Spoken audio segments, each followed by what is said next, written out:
everywhere, it seems like here. It's probably the most picturesque place that you can think of when you think of a short dirt track, and obviously up on the hillside and the way you look down, the red clay, the beautiful green infield. One of my favorite views in racing for sure. Absolutely, and as Brian said to start the show, it's night number 3 of Indiana Midget Week for the NOS Energy Drink USAC National Midgets. And good news, Christy, 2 for 2 so far on banger races. Last night we were at the Lincoln Park Speedway in Putnamville, Indiana. Ryan Timms got out to the early lead, and it seemed like he was the best car on the cushion, but just after halfway, he moved to the bottom side of the racetrack, and that opened up the door for Emerson Axum to get the win. So let's start off with Timms kind of jumping off the cushion, Christy. It seemed like he had that race won on the cushion, but obviously we don't know everything that's going on inside that race car and the decision-making, but did it catch you at all by surprise to see the 67 go to the bottom late? It definitely did, especially with how much speed he was able to make on the top, but I think we eventually saw exactly why he made that decision to move to the bottom sort of in the middle of the race. When we did have that yellow flag restart on lap 14, we saw things get a lot more tricky for Ryan Timms on the cushion in the way that that kind of upset the car and ultimately decided the race. So I think that was a pretty clear decision on why Ryan Timms did make that move to the bottom side of the racetrack, and it was probably just to protect and play it a little bit on the safer side.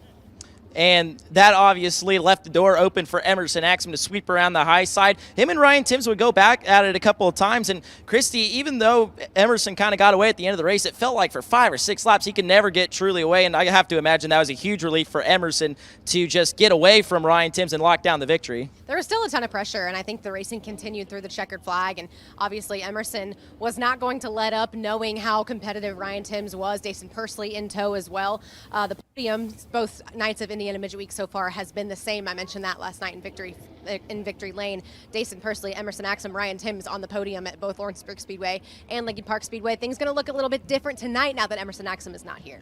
And you beat me to my point, but let's kind of finish recapping last night. Emerson Axum, 3rd career national win, first since July 2021, 1,055 days since Emerson's last win, first with KKM. That had to be a huge relief. Ryan Timms was 2nd, Dason Pursley, Christy, as you said, round out the podium. Cannon McIntosh 4th, and Taylor Reimer rounded out your top 5 out at the Lincoln Park Speedway last night. Let's take a look first at our national points heading into tonight. Dason Pursley commands the National Series points with 355 points, 10 over Ryan Timms, as well as Cannon McIntosh. They are currently tied for the 2nd spot. Another tie back in the 4th spot, 78 behind for both Logan Seavey, Zach Dom, Justin Grant, Kyle Jones, Jacob Denny, Cale Drake, and Kevin Thomas Jr.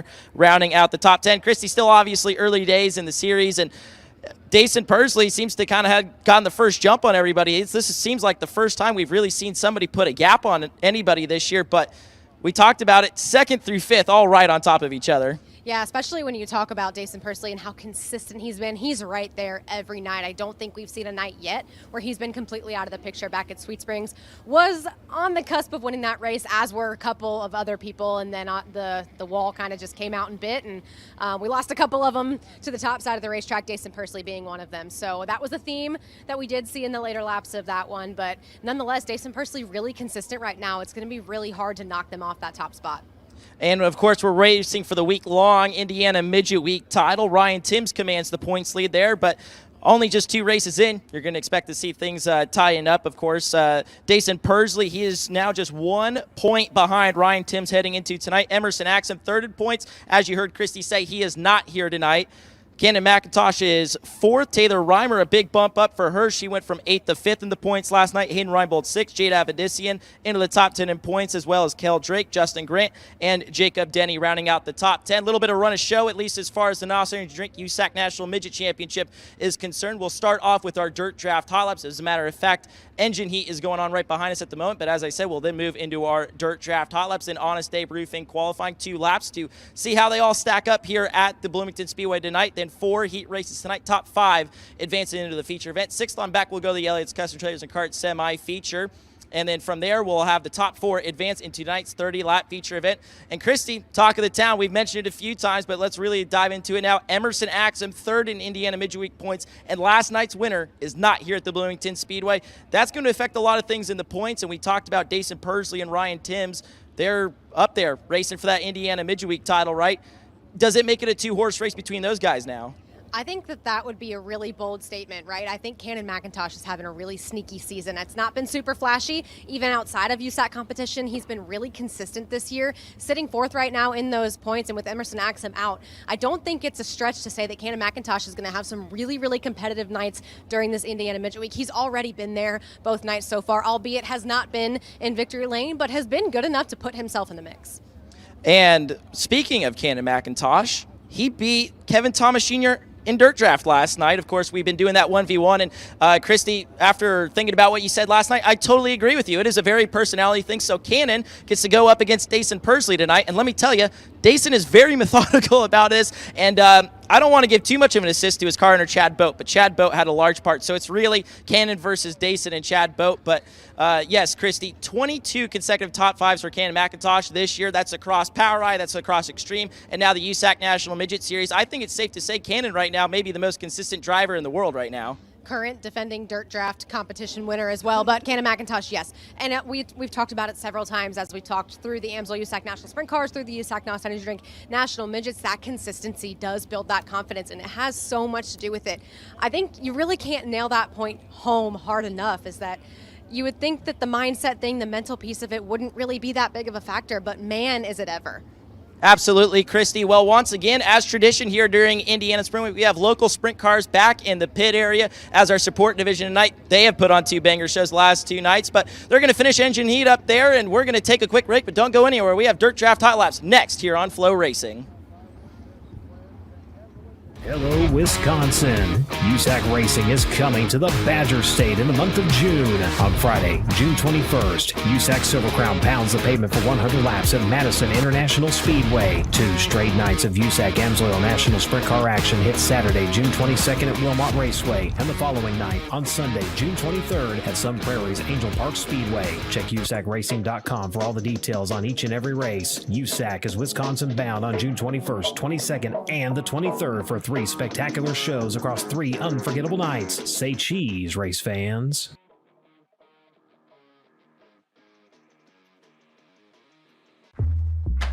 Whatever you drive, however you drive.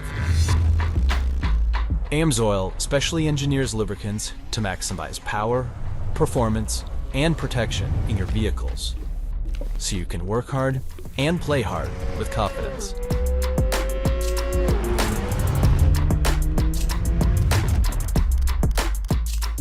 Order online at amsoil.com. Race fans, Dirt Draft is your #1 fantasy racing app. Play along with hundreds of events each year featuring the biggest stars in series and racing. Draft your team each race night and compete against hundreds of fans across the country. Or start your private league to battle your friends for the ultimate bragging rights. Accumulate points each race night and cash those points in for top prizes from the biggest brands. Sign up today and learn more at dirtdraft.com or download in Google Play or the App Store. Dirt Draft, your fantasy racing edge. 20 years. 20 years. 20 years. 20 years. Happy 20th anniversary, Elliott's. Elliott's Custom Trailers and Carts is proud to celebrate its 20th anniversary. Centrally located and woman-owned, Elliott's Custom Trailers and Carts provides a customer-focused buying experience that showcases quality products, craftsmanship, and a first-class sales staff. From the best in golf cart brands, heavy and lightweight trailers, roadworthy RVs, and custom race trailers, Elliott Custom Trailers and Carts can cover all of your recreational vehicle needs. Congratulations, Elliott. 20 years. 20 years. 20 years. 20 years. 20 years. Make plans now to join Elliott's Custom Trailers and Carts on June 8th as they celebrate their 20th anniversary. Elliott's Custom Trailers and Carts is located at 3955 Corridor Drive in Warsaw, Indiana. Can't join Elliott's in person on June 8th? Visit them online anytime at elliottcustomtrailers.com.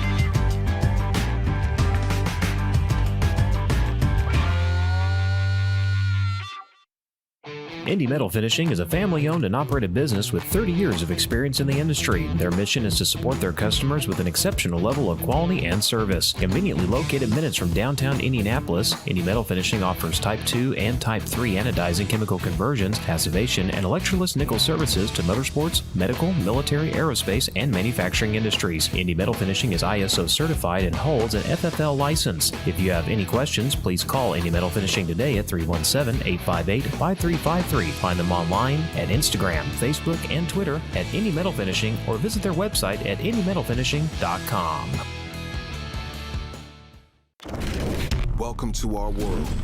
A world of dirt, drift, and dodging fate. A world where all of motorsport collides. A world of digging deep, of grit, glory, and bitter defeat. Inhabited by the strong, the fearless, the barely sane. Welcome to our world. Welcome to the world of NOS.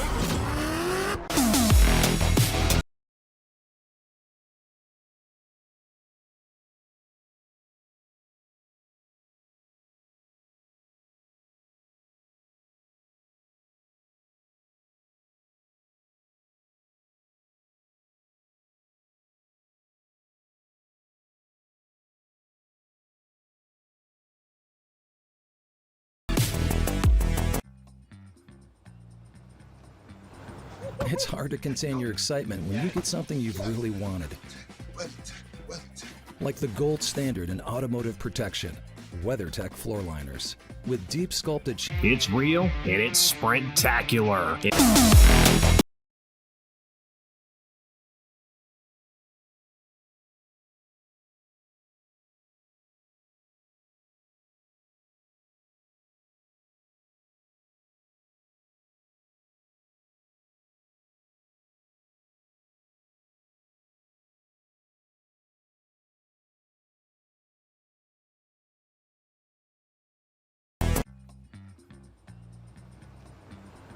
It's hard to contain your excitement when you get something you've really wanted.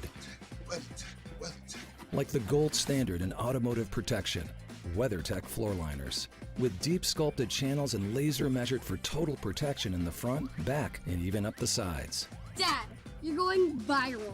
What? WeatherTech me. So don't be shy, enjoy. Order your premium American-made products at WeatherTech.com. 24P. Ty broke a axle, I think. Did we determine that? Front end damage. We hit the cushion hard in the heat race and then had to work back from B main. Fell just a little bit short to transfer to the feature. Reed Whitney from Jasper, Indiana, the 87. Nathan Schmee from Sydney, New South Wales, at 42AU. Track champion and point leader. Harley Burns from Brazil, the 16B. And from Sydney, Andrew Van Dam with us last night in the 12 AUS. That'll be our first group out. Looks like Harley for sure is up at the lineup chute. Welcome back to the broadcast here on FloRacing. Again, round 3 of Indiana Midget Week here at the beautiful Bloomington Speedway. If you're just joining us in the stands or on the broadcast, 32 drivers checking in. You can see that entire roster when you follow the United States Auto Club on Facebook and Instagram. Make sure you follow along for updates throughout the racing program. Simply look for USAC Racing on Facebook and USAC Nation on Twitter and Instagram.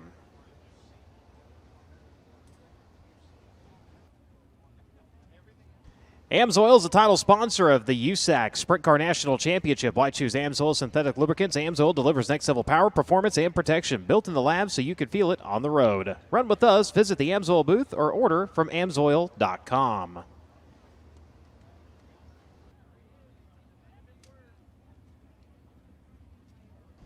Calling all USAC fans, here is your chance to play USAC for cash. Scan the QR code here on the broadcast screen.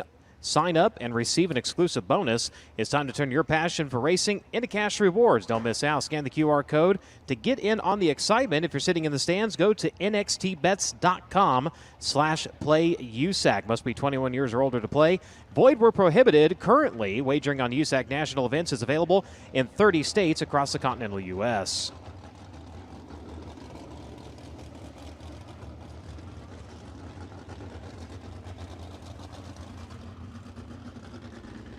Sprint cars making their way out to the Speedway. Their hot lap session will be their qualifying session. Dr. Sullivan will have the call on the sprint cars here this evening. Well, thank you very much, Brian. Great to have everyone with us this evening. There's Chance Crum from Sonoma, Washington, the Rudine number 26. There's the Brent Arrow Timberlands 16 car. That is your defending track champion, Harley Burns. High Aspiration Farms, number 24P from Peoria, Arizona.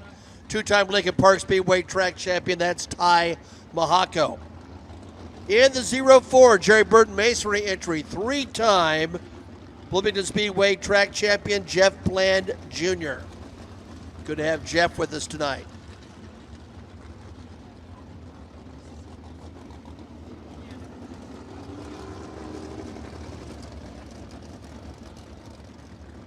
Braden Fox from the famous Fox family in car number 53. Black car this year for Braden. He motors down the back straightaway in that Fox family number 53. Brad and Steve back there twisting the wrenches on that machine. Brad, a former track champion here back in 1997.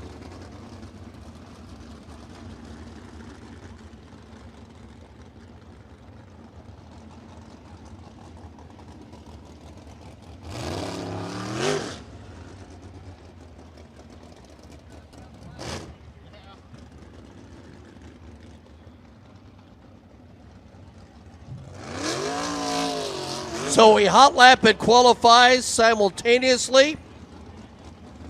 They qualify within groups.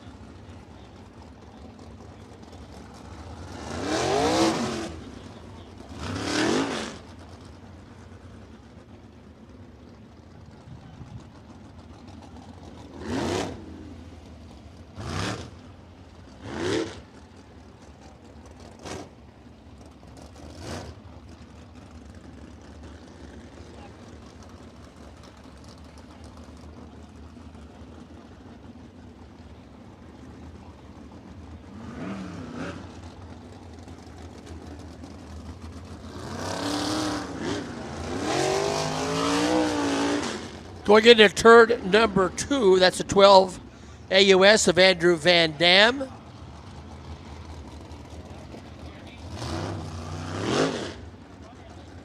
Man, what a beautiful day. Car's looking great. That's Nathan Schmay from Sydney in the 42 AU.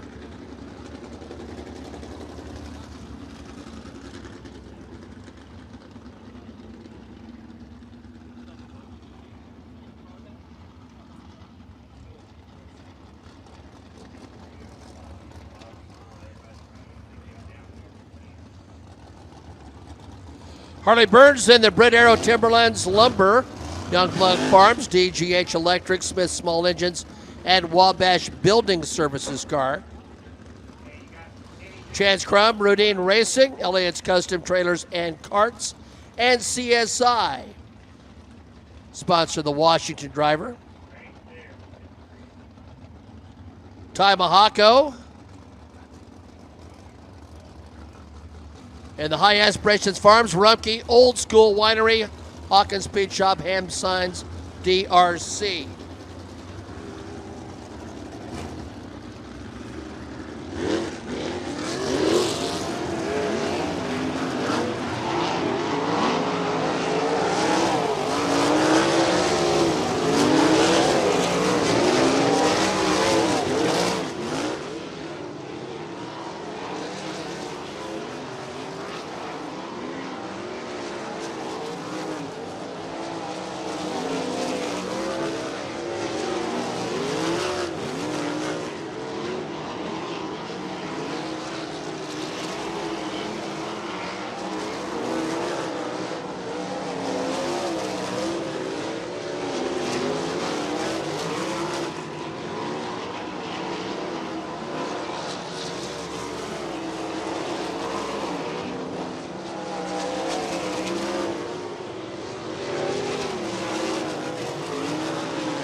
Ty Mahako, 12.895. Harley Burns, 13.054. Chance Crum, 13.060.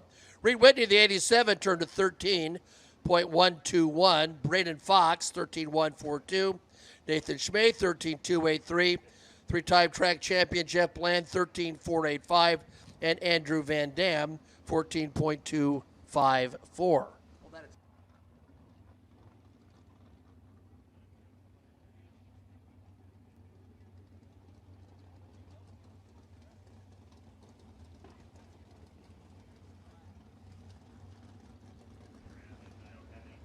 And again, we will start them straight up. For a while, we used a application called the picker wheel, and we decided an invert, but drivers asked to go straight up. We will.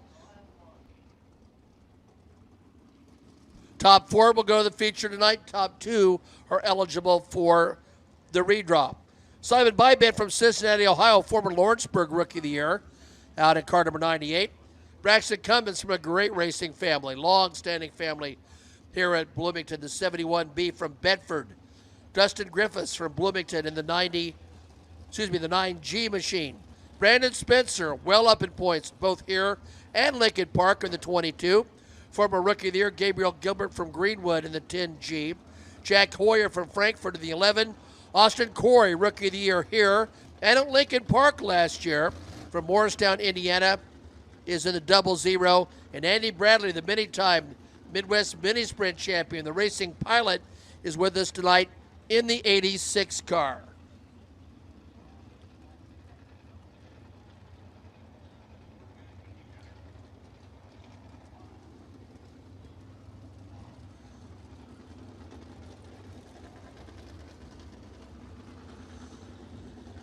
These drivers get 4 laps, and again, this is their qualifying session.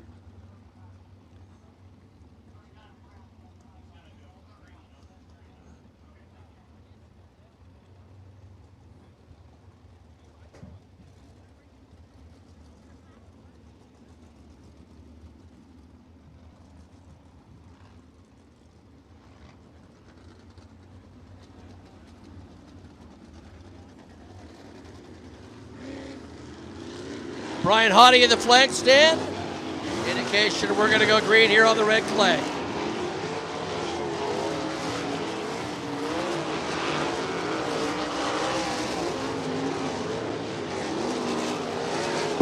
Oh, hang on, hang on.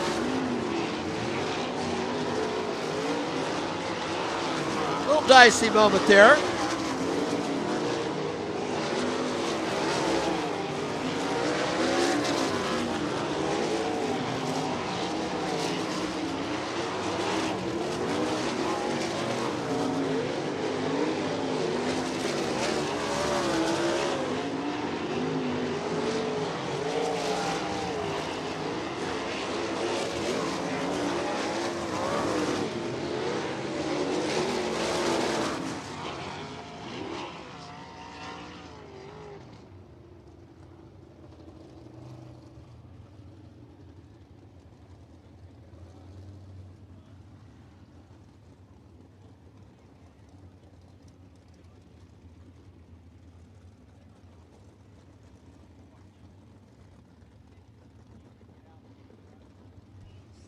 Braxton Cummings, the fastest with 3 laps down. 12.282 is the best time.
Brendan Spencer, 11.822.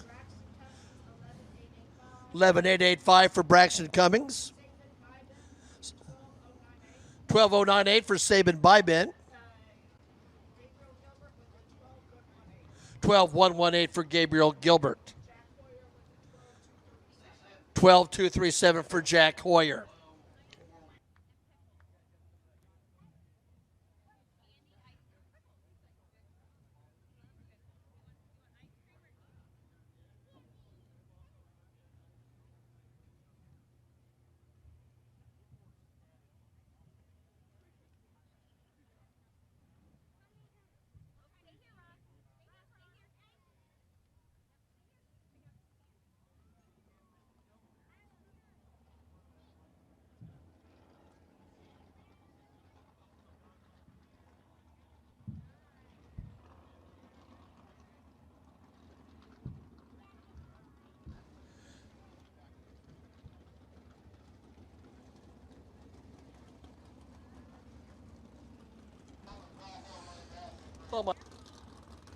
Landon Butler from Galveston, Indiana, the 18, joined by Nathan Shank. Nathan was not able to post a qualifying time, started at the rear of a heat race and did exceptionally well last night. From Phoenix, he's the one.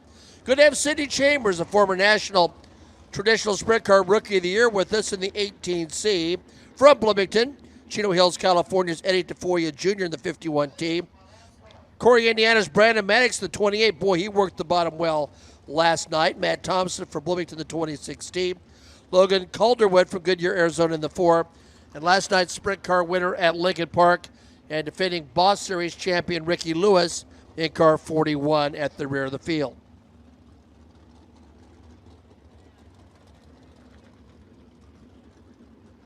Levi Jones sent me a text and said, is there a better sound and sight than sprint cars at full song around Bloomington? No.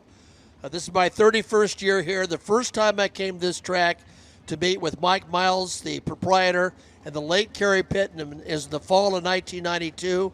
I came up the hill on a fall day. I looked over the lip. The scene took my breath away. And all these years later, that has never, ever changed. That old tree down there in turn number 1 has seen a whole lot of races in 101 years, let me tell you.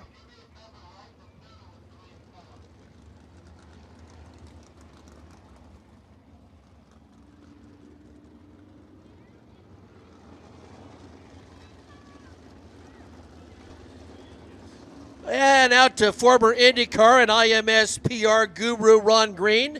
Like every patron of Bloomington Speedway, head to the USAC trailer where you can purchase an entry list for just $1. That's the best deal in information right there. There you go.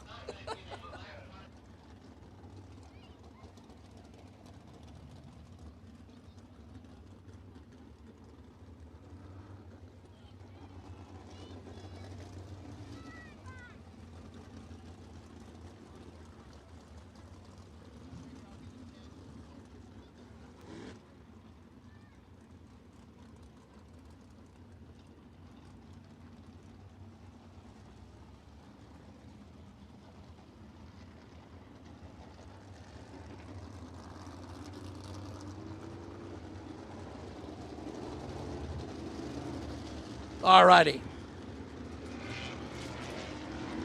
We're going to go green on the Eddie Tafoya Jr. 51.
Ricky Lewis, 11.694. Matt Thompson, 11.889. Brandon Maddox, 16.045. Logan Calderwood, 12.113. Nathan Shanks, who are back-to-back on Arizonans, 12.134. Eddie DeFoya Jr., 12.172. Cindy Chambers, 12.281. And Landon Butler, 12.437. Well, I mentioned Levi Jones. Congratulations to Heidi. Levi's stepdaughter Ava, accepted in the Kelly School of Business, will be starting this year. And Blake Brandon, who is in the pit area with the Midgets, also started at IU last year. He, too, will be in the Kelly School of Business. So we're delighted to have them. Now, that raised the question for Blake. He's going to the Kelly School of Business, and he's involved in racing. We might have to get him turned around over there just a little bit north of here. Congratulations to the two of them. Ava, as a young girl, I went east with Heidi and Levi and Ava, and she loved to read. And I thought to myself, that will pay off, and it has. So congratulations to her.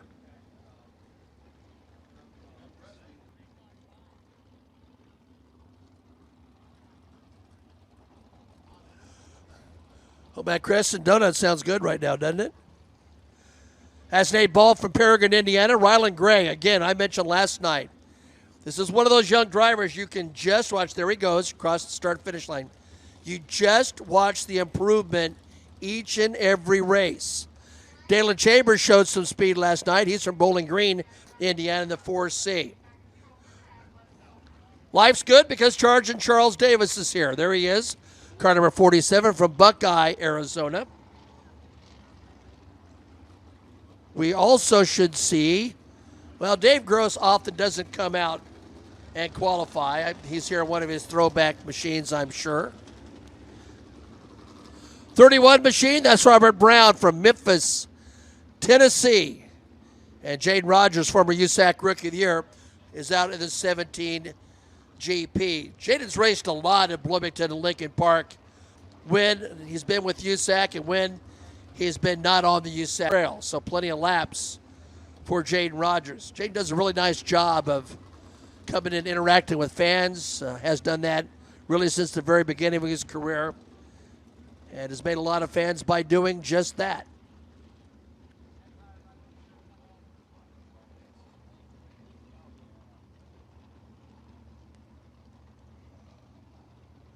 Dalen Chambers of the Rays Auto Body, Riddell Farms, Motorsports Unlimited car. He's one of our regulars at the two tracks. Rylan Gray, Gray Auto, Family Farms, Rish Innovations, Kaiser Wheels, Sean Fraser Designs, and Lucky 7 Technologies. 7 Machine, guess what? Sponsored by Crescent Donuts. You can see that yourself right there. Nice job by him. Think we're going to go key the green on Sergeant Charles.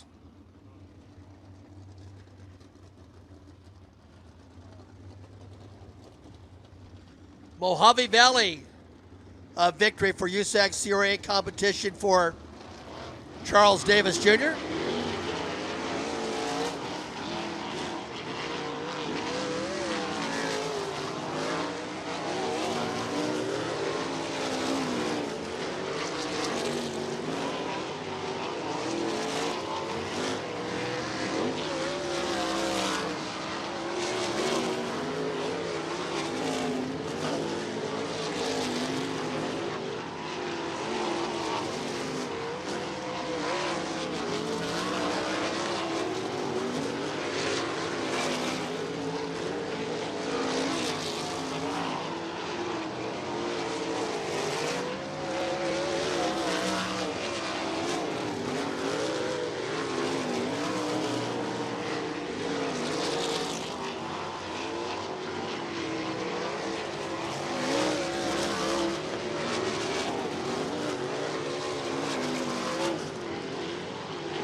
Ryland Gray, 11.688.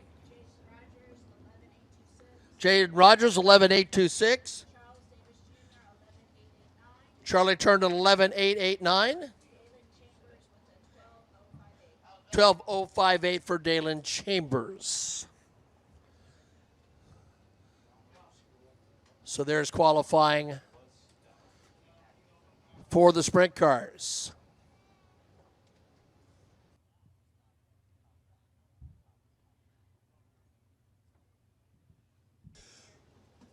Looks like 50-50 making its way through the grandstand. 50-50. That's the Burton Group coming around with 50-50 tickets tonight. And here we go with the Midgets. We'll turn it over to Brian. Thank you very much, Pat. First flight of your Dirt Draft Hot Laps for the USAC NOS Energy Drink Midget National Championship making its way out to the Speedway. If you haven't downloaded the Dirt Draft app, it is time to get that done. You still have time to set your roster. Dirt Draft is the first and only fantasy racing app where you can compete against fans from all over the world by choosing a team of 5 drivers from each USAC event based on your driver's results from tonight's event. You're then awarded points that you can use for USAC tickets, broadcasts, merchandise, and much, much more. Download the Dirt Draft app or visit dirtdraft.com. Use referral code USAC when signing up to get a free t-shirt. Now, the King of the Hill has been going on since Knoxville. I was eliminated night number 1. No surprise there. Christie going on to face Drake. Drake winning that. Drake going on to start facing the drivers. And now, well, he's been knocked out of competition. So it is Cannon McIntosh and Dayson Pursley. They are our Dirt Draft head-to-head challenge here tonight. Of course, they bet on themselves. Cannon going to take himself, KTJ, Pickens, Cale Drake, and Drake Edwards. Dayson, of course, himself, Kevin Thomas, Kyle Cummins, Zach Weigel, and Drake Edwards. So just a couple of differences there on their choice. So the winner going to move on, face a new challenger tomorrow.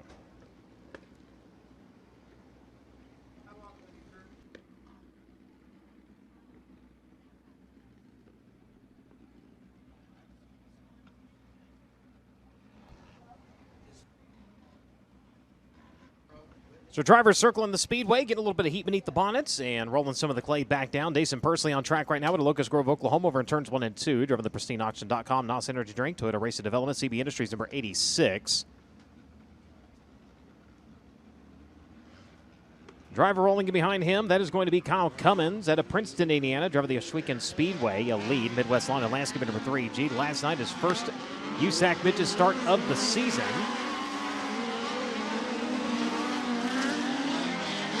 The 17A at speed, Tom Dunkel out of Manatee, California. Driven the Inland Rigging, one-way spike chassis. Dunkel Farms, Oak Hill Postal, Osborne Speed and Machine. Number 17A going to make his way around to the front straightway. Driver chasing him. That is Hank Davis out of Sand Springs, Oklahoma. Driven the Belling Racing Equipment, Sand Power, Triple X Chassis, Signs Live Graphics, Cornell Racing Stables. Number 8.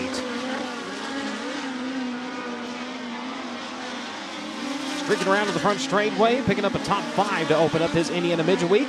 That's Hayden Reinbold out of Gilbert, Arizona. Driven the AME Electrical Indy Race Parts, Stanton SR11X, Spike Chassis, number 19. 57 also on track. That is Logan Seavey out of Sutter, California. Driver the AP Driver Development, Indy Fuel Prime 47, Drexel Interior, CGCPA's Indy Custom Stone, number 57. As well as Jake Andriotti out of Castro Valley, California. The Acro Seal, Stanton DRC Chassis, Lucky 7 Technologies, 4 Kings Racing, number 14. Kyle Cummins in the 3, quickest in flight number 1 of your Dirt Draft Hot Laps at a 12.093.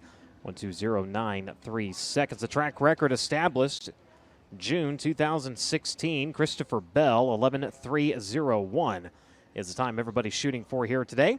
Dayson Pursley currently second quick in your Dirt Draft Hot Lap session number 1 at a 12.127. Logan Seavey to 12.128.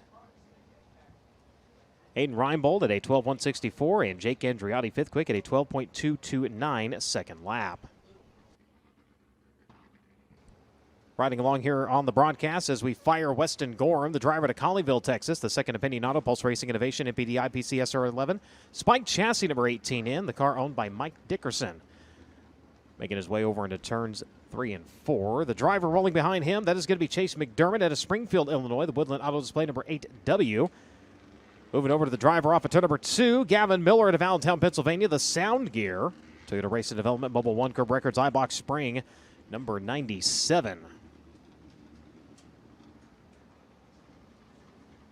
Get a look at the 8W now as he makes his way onto the back straightaway. Here off of turn number 4, the Avanti Windows and Doors, Beaver Stripes, Apache Transport, CK Electric, Stanton Spike number 3P. That is Drake Edwards. Drake Edwards out of Surprise, Arizona, making his way into turns 1 and 2. Top 5 finish for this driver.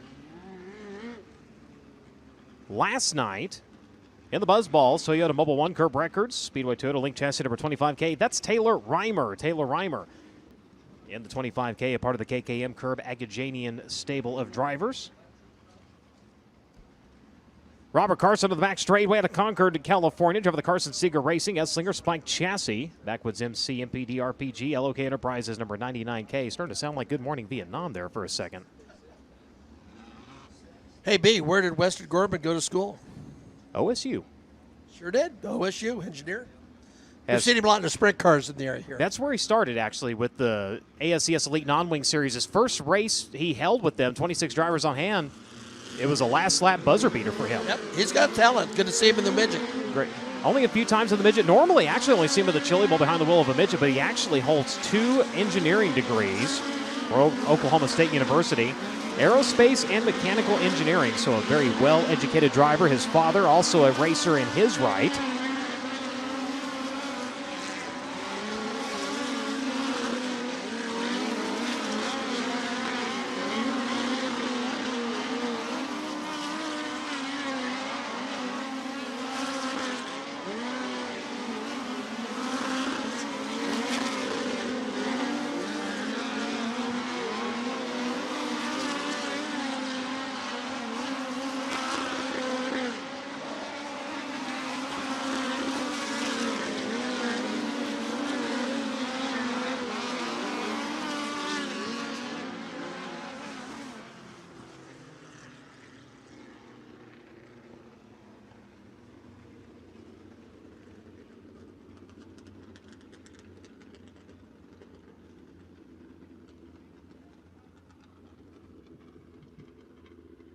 Kyle Cummins remains fastest at a 12.093. Dason Pursley second quick at a 12.127. Logan Seavey 12.128. Hayden Reinbold 12.164. Jake Andreotti fifth quick at a 12.229. Chase McDermott at a 12.260. Kevin Thomas Jr.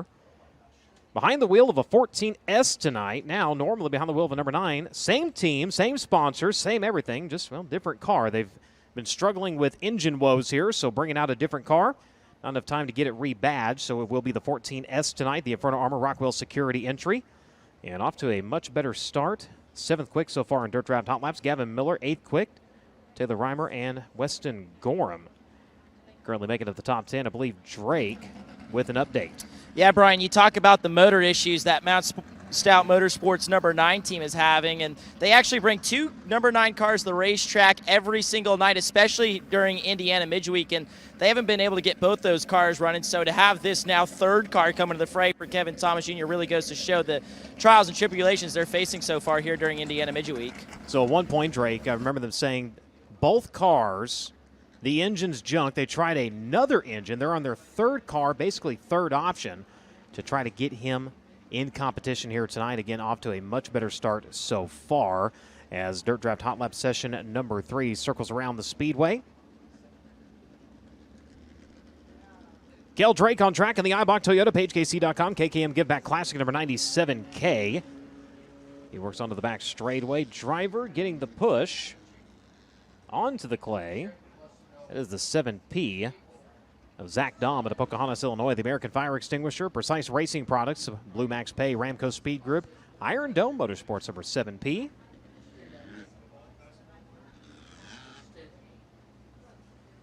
The 89, working onto the back straightaway, Zach Weigel at Belpre, Ohio. And look at Zach Dahm here on the broadcast. Weigel, quick time to open up Indiana Midweek. That was at Lawrenceburg, ended up with an 8th place finish there. First time taking on Indiana Midweek for CB Industries. Making his way into turn number 3 right now.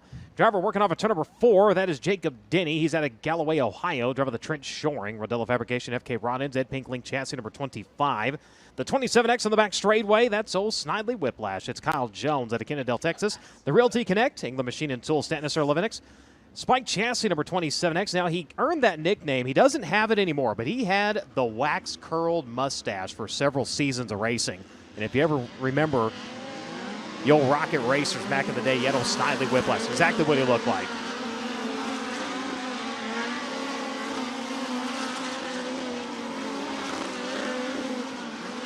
Driving for Joyner Motorsports as we look back through the field. A couple of more drivers to tell you about. Ricky Lewis out of Camarillo, California, driving the Metal Oid 1 Performance Products, Stanton DRC Chassis, Aqua Lube Grease, Lucky 7 Technologies, number 54 at speed around to the front straightway.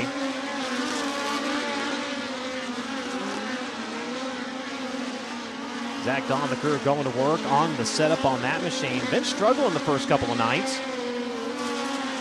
As Don persistent with the tape measure on all four corners of that thing, checking ride heights, kind of trying to see where he's at. Not sure at this point kind of where to go, but the consensus, they're actually so tight, he's having to drive the car so hard, it's making it loose, so it's really upsetting the balance. So we'll see if he can get that car rolling here tonight.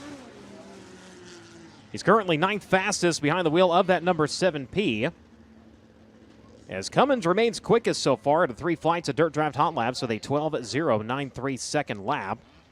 Again, if you're just joining us here on the broadcast, welcome to the FloRacing presentation of tonight's Indiana Midget Week Round 3 featuring the USAC NOS Energy Drink Midget National Championship. If you're just joining us in the stands, we are working through Dirt Draft Hot Laps. We'll have Honda State Roofing qualifying coming up after this set, making its way onto the Speedway.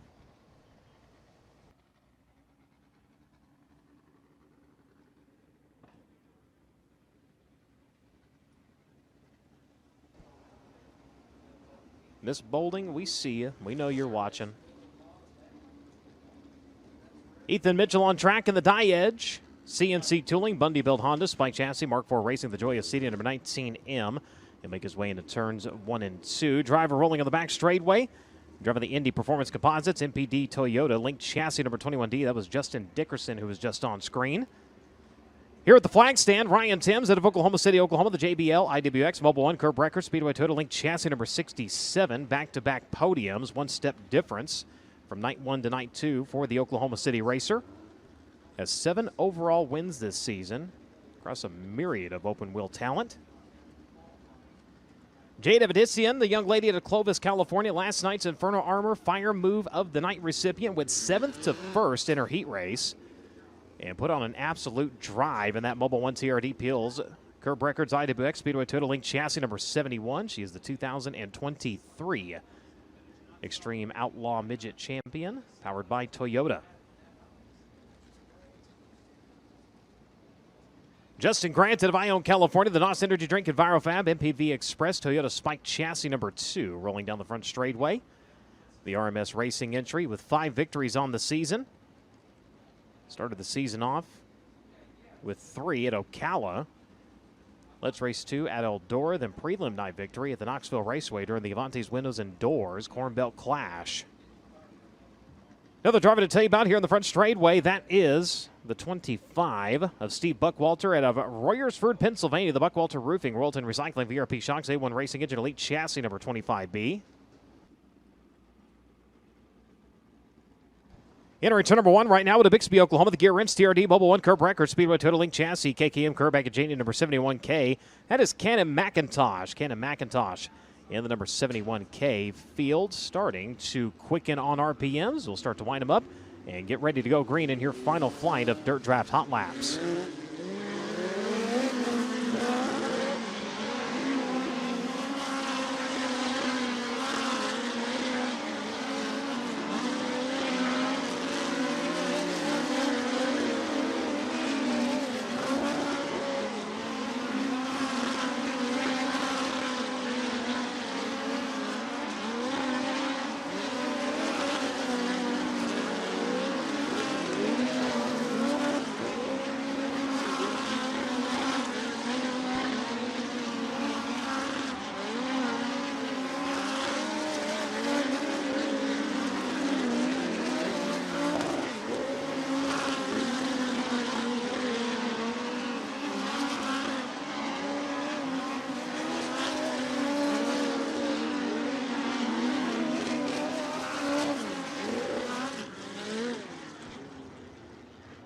Ryan Timms, fastest among drivers on track in the 67 at a 12:147.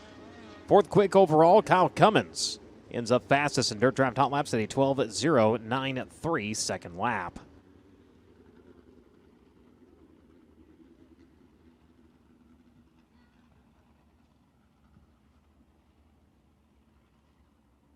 Honda State Roofing qualifying coming up next. Honda State Roofing, America's reliable roofer, will present the Fast Qualifying Award for all 3 USAC national divisions throughout the 2024 season.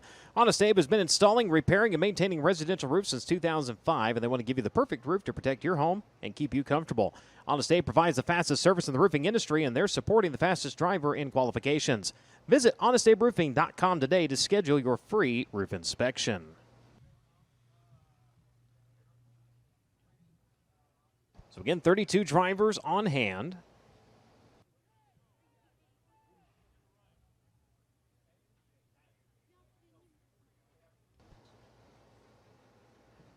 Drivers will get 2 laps to establish their quickest attempt.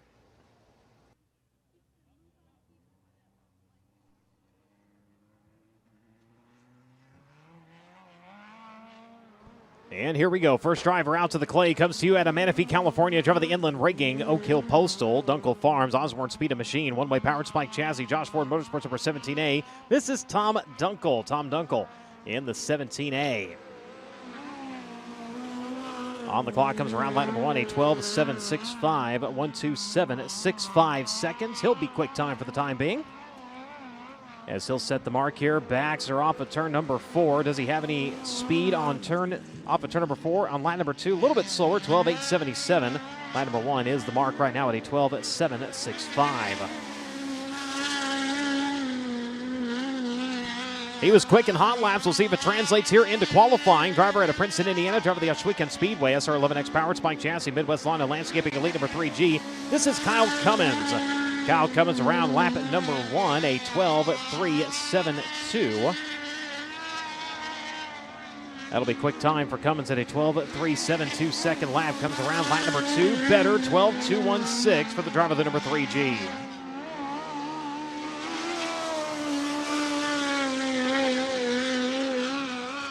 On the clock now at Sutter, California, driver of the Indy Fuel, AP Driver Development, Prime 47, Drexel Interior, CGCPA's Indy Custom Zone, MPV Express, Vortech Marketing, Abacus Racer number 57. This is Logan Seavey. Quick time, 12:183, 1:21.83 seconds for Logan Seavey on lap number 1.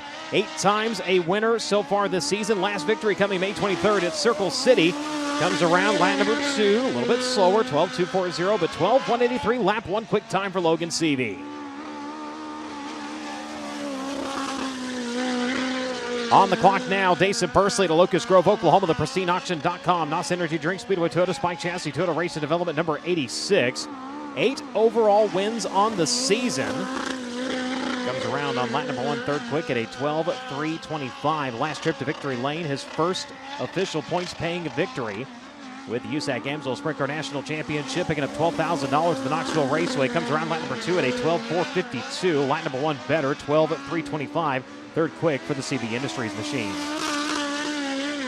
Jake Andriani, the driver to Castro Valley, California, the Acro Seal, Stanton DRC Chassis, Bordner Welding, Lucky 7 Technologies, 4 Kings Racing number 14.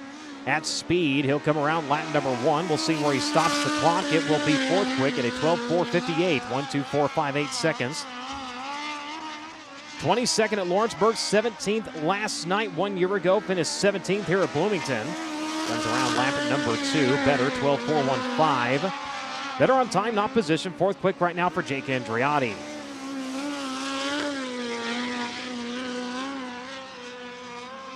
Picking up the Inferno Armor. Fire move of the night on opening night of Indiana Midget Week. With his first career top 5 finish, comes around lap number 1. Hayden Reinbold at a 12:264 in the AMA Electrical Indy Race Parts. Stanton Spike Chassis number 19 AZ. 13th last night at Lincoln Park. He was 22nd 1 year ago here at Bloomington. Lap number 2, a little bit slower, 12:574, a 12:264. Hayden Reinbold, third quick.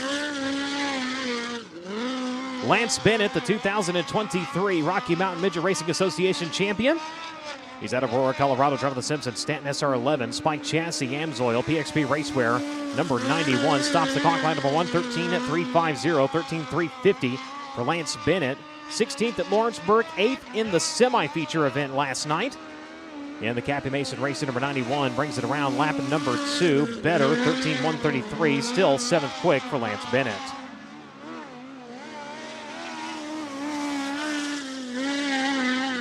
Been fighting some mechanical gremlins through the opening 2 nights of Indiana Midget Week. Hank Davis out of Sand Springs, Oklahoma.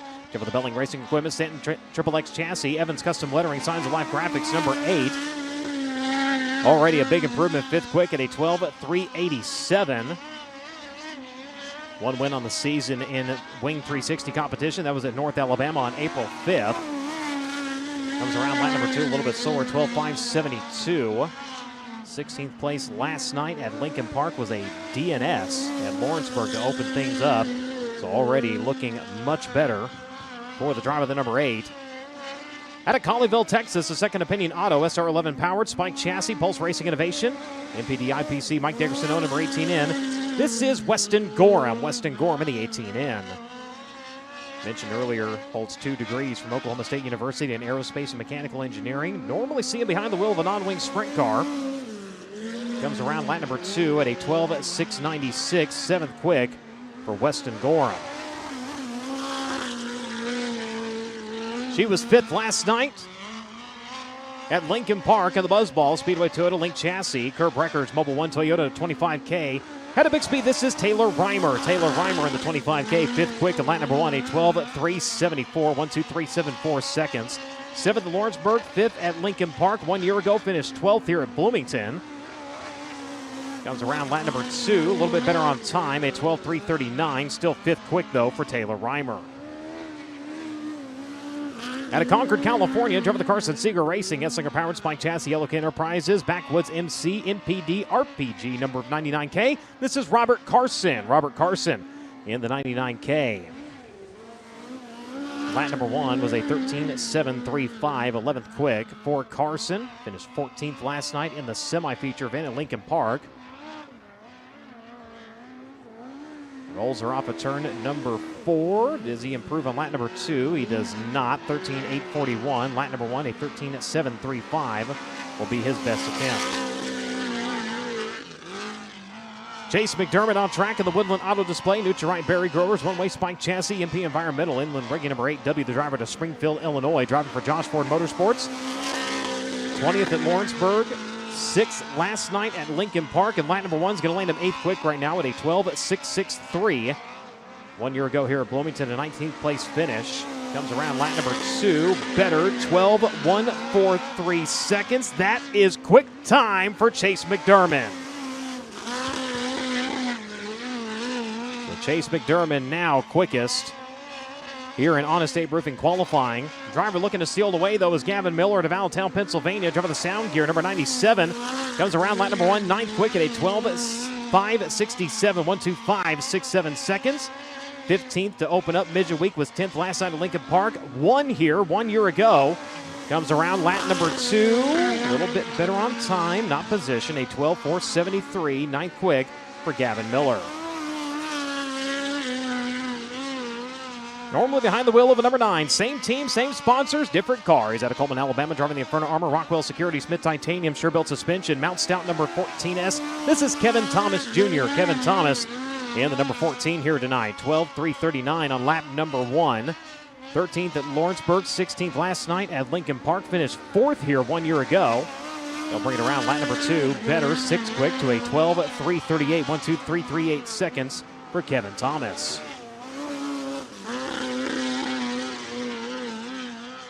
15 driver on the clay out of Morgan Hill, California, driving the Kaiser Wheels, Advanced Shocks, Brandon Corporation, Western Speed, Klotz Synthetic Lubricants, Brandon Motorsports, number 40. This is Blake Brannon.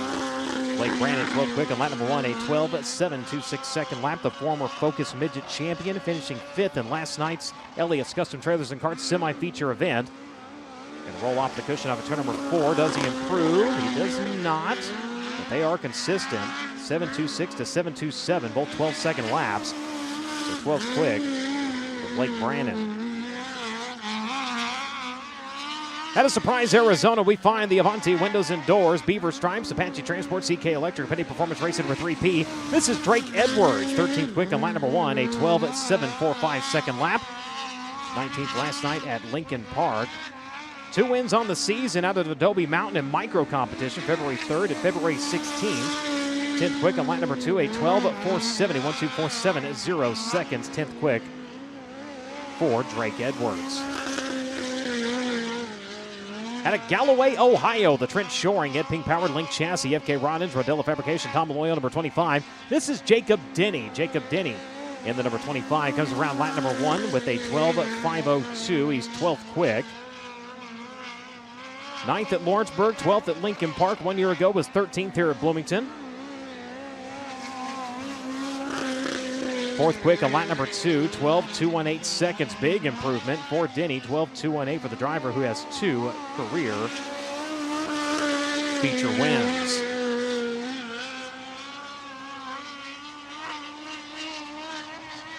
Kyle Jones out of Kennedale, Texas, the Realty Connect Joyner Motorsports, Smiley's Racing Products, Stanton Spike number 27X. On track, lap number 1, a 12.637. That's 13th quick for Kyle Jones. DNF at Lawrenceburg in 18th, 14th last night at Lincoln Park. Comes around lap number 2, better, 12.487, 13th quick for Kyle Jones.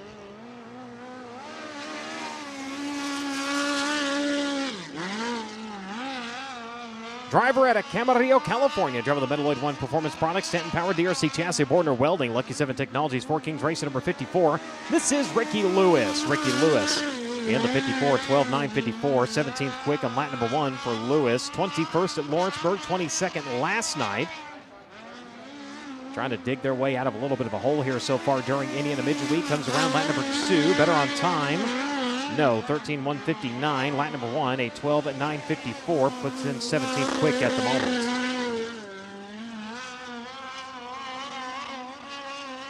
All day he's been walking around that car with a tape measure, making adjustments, tweaking and checking. We'll see if it pays off here in Honest Abe Roofing qualifying. Zach Dahm, 15th quick on lap number 1 at a 12.698 in the American Fire Extinguisher Ramco Speed Group Speedway powered King Chassis number 7P. Backs her on into turn number 3, brings her off at the bottom at turn number 4. Does he have the bite to the front straightaway? He does pick up a spot, 14th quick at a 12.60. 1.2600 seconds for Zach Dahm. Cale Drake on track, the driver coming to us out of Collinsville, Oklahoma. The Eibach Toyota KKM Give Back Classic Speedway Toyota Link Chassis number 97K, 14th quick on lap number 1. 11th at Lawrenceburg, 8th last night at Lincoln Park. Only a handful of starts behind the wheel of a midget here. Comes around lap number 2. A little bit slower, 12.850. Lap number 1, 12.582. 14th quick for the time being for Cale Drake.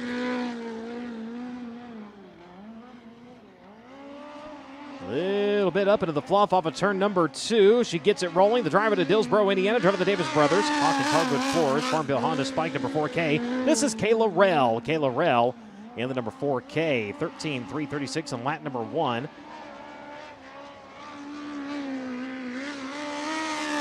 Fourth in the B feature at Lincoln Park. Lap number 2 was a 12.756, so a little bit better, puts her to 18th quick.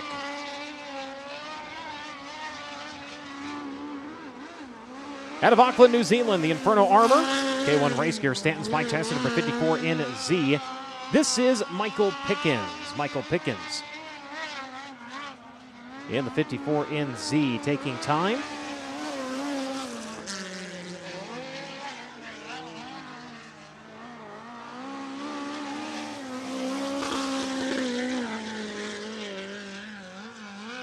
He was 16th quick overall. Fastest time was the first one at a 12.670.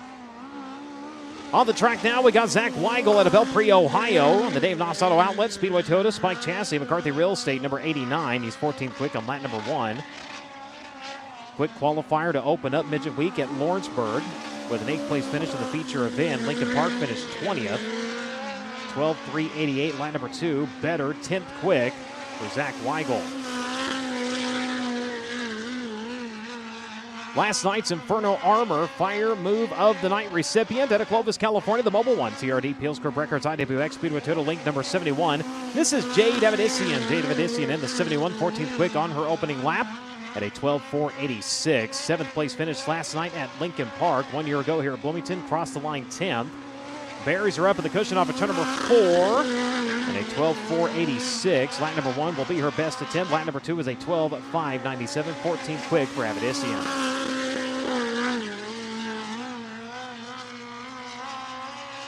Wound up onto the back straightaway. Driver coming to us out of Bixby, Oklahoma. The gear wrench. TRD Mobile 1 Curb Wrecker. Speedway Total Link Chassis number 71K. This is Cannon McIntosh. 20th quick on lap number 1. A 12:7.24.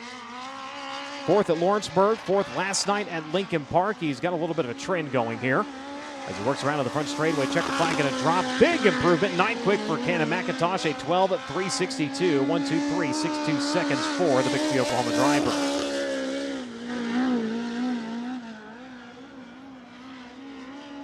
Got that Honda singing onto the back straightway. Driver in 19 comes to you to Mooresville, North Carolina. The Diet CNC Tooling Millbridge. The Joya City 19M. That is Ethan Mitchell, 12th quick on lap number 1. A 12:4.03 second lap. 24th place finish last night at Lincoln Park. Comes around lap number 2. Better. 6th quick for Ethan Mitchell at a 12:2.96. Again, 12:2.96 seconds for Ethan Mitchell.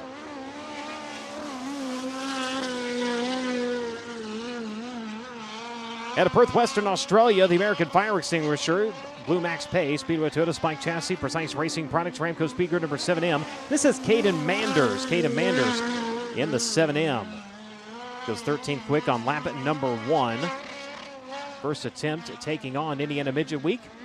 19th at Lawrenceburg, 23rd last night at Lincoln Park. Comes around lap number 2. Will be a little bit better, 12:3.42, 10th quick for Caden Manders.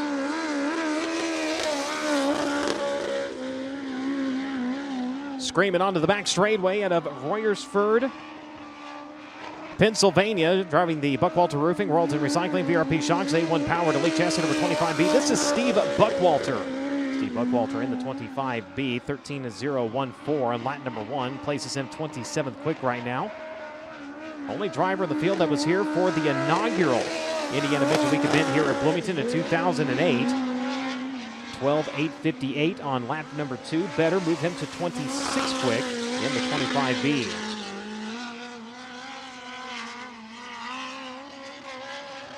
Ryan Timms on track out of Oklahoma City, Oklahoma. The JBL IWX Mobile 1 Curb Record Speedway Total Link Chassis number 67.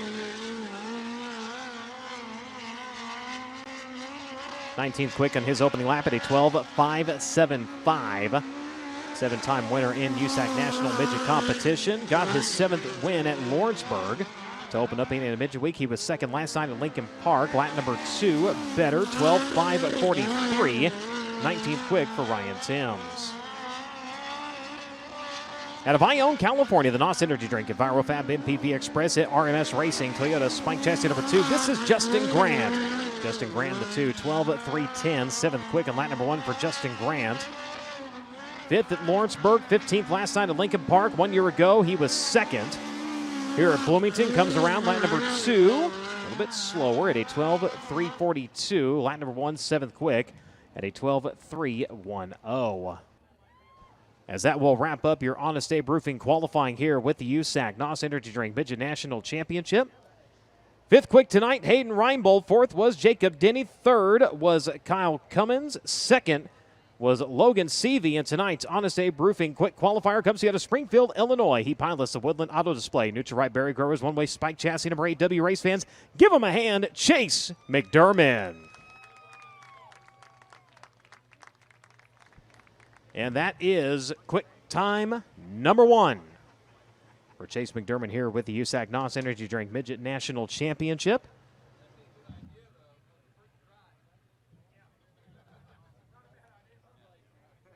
So not a bad way to start off round 3 of Indiana Midget Week here. So 32 drivers checking in. We'll have 31 on the bill, though. Justin Dickerson, mechanical problems, will sideline him for the remainder of the evening.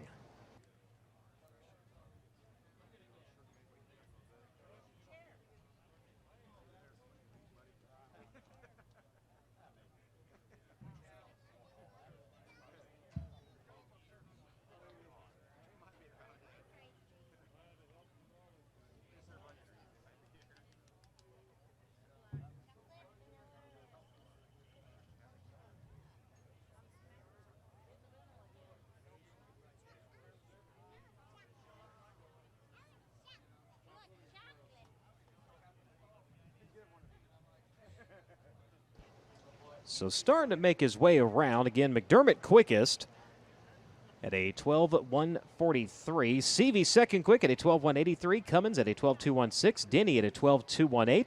Hayden Reinbold at a 12:264. Then it was Ethan Mitchell, Justin Grant, Dason Persley, Kevin Thomas Jr., and Taylor Reimer making up the top 10 as he has made his way down to the base of the grandstands. Let's go down to Christy. He's also made some fans in the stands at Bloomington Speedway for Chase McDermott, his first career Honest Abe Roofing Fast Qualifier Award. Chase, night number 1 at Lawrenceburg Speedway, not the best results. Night number 2 at Lincoln Park Speedway, moving up, night number 3 at Bloomington Speedway, and you pick up your first career Fast Time Award. What's been some of the contributing factors to this progression that we're seeing in success? I feel like a lot, is me and Jimmy May just, kind of gelling a little bit back there in the pits and, getting a handle on our, spike chassis with a one-way Chevy in it. So, just thankful to, to Jimmy and Charlie and Jet back in the pits and, thankful for, Josh Ford Motorsports and, everybody else involved with that organization to let me do this. It took me long enough to get a quick time with USAC, but, just got to continue this, make it through the heat race, and then we'll be sitting good for the feature. We talked a lot last night about the cushion at Lincoln Park Speedway, which is not that uncommon to see at LPS, and we're facing a similar situation tonight at Bloomington. Is there anything comparable about the two that you're able to translate? Yeah, I feel like we learned a lot, just about the car in general last night, that we can apply to tonight and the rest of the week too. But hopefully, the track widens out a little bit with the sprint car races and, should put on a good show for the Midget feature later. What a way to kick off night number 3 of Indiana Midget Week for Chase McDermott, his first career Honest Abe Roofing Fast Qualifier Award. Thank you very much. All right. We ready to roll into opening ceremonies? All right. Okay. So we'll have a little bit of work going on the Speedway before we go into opening ceremonies. As the Lele going to make its way out.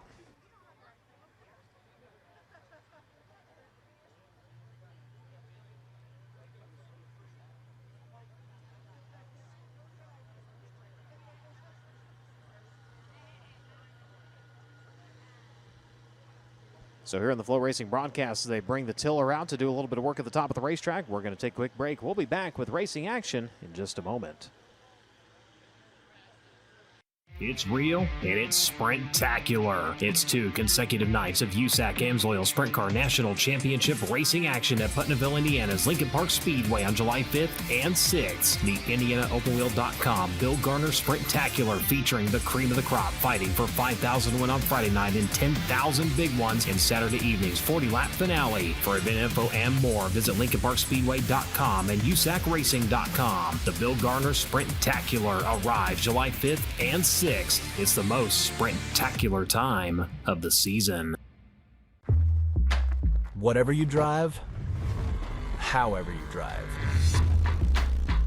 Amsoil specially engineers lubricants to maximize power, performance, and protection in your vehicles, so you can work hard and play hard with confidence.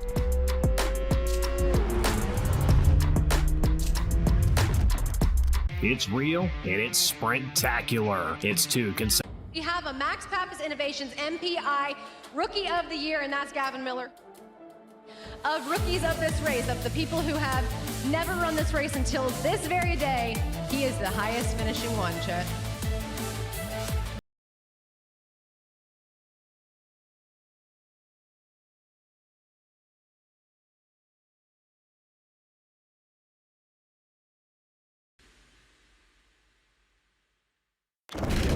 Welcome to our world. A world of dirt, drift, and dodging fate. A world where all of motorsport collides. A world of digging deep, of grit, glory, and bitter defeat. Inhabited by the strong, the fearless, the barely sane. Welcome to our world. Welcome to the world of NOS. Go harder, faster, stronger with Rod End Supply. Whether you are running industrial, farming equipment, or a race car, Rod End Supply has the assortment of rod ends, radius rods, and specialty products that will help you lead the field in performance. Our superior design means our rod ends last longer and perform better, giving you the edge on the track and saving you money. Contact Rod End Supply or order online today at rodendsupply.com. We don't just sell them, we race them. rodendsupply.com. Serving the racing community for over 30 years. It was in 2005 that we started traileralarms.com, and we started it to help racers, race fans, and more protect their trailers, cars, and equipment. We'd like to invite you to check out our 2-time global award-winning trailer security system. We're American-made and the only trailer security system in the world with more than a 1-year warranty. Just visit traileralarms.com today or contact Lyle for more information.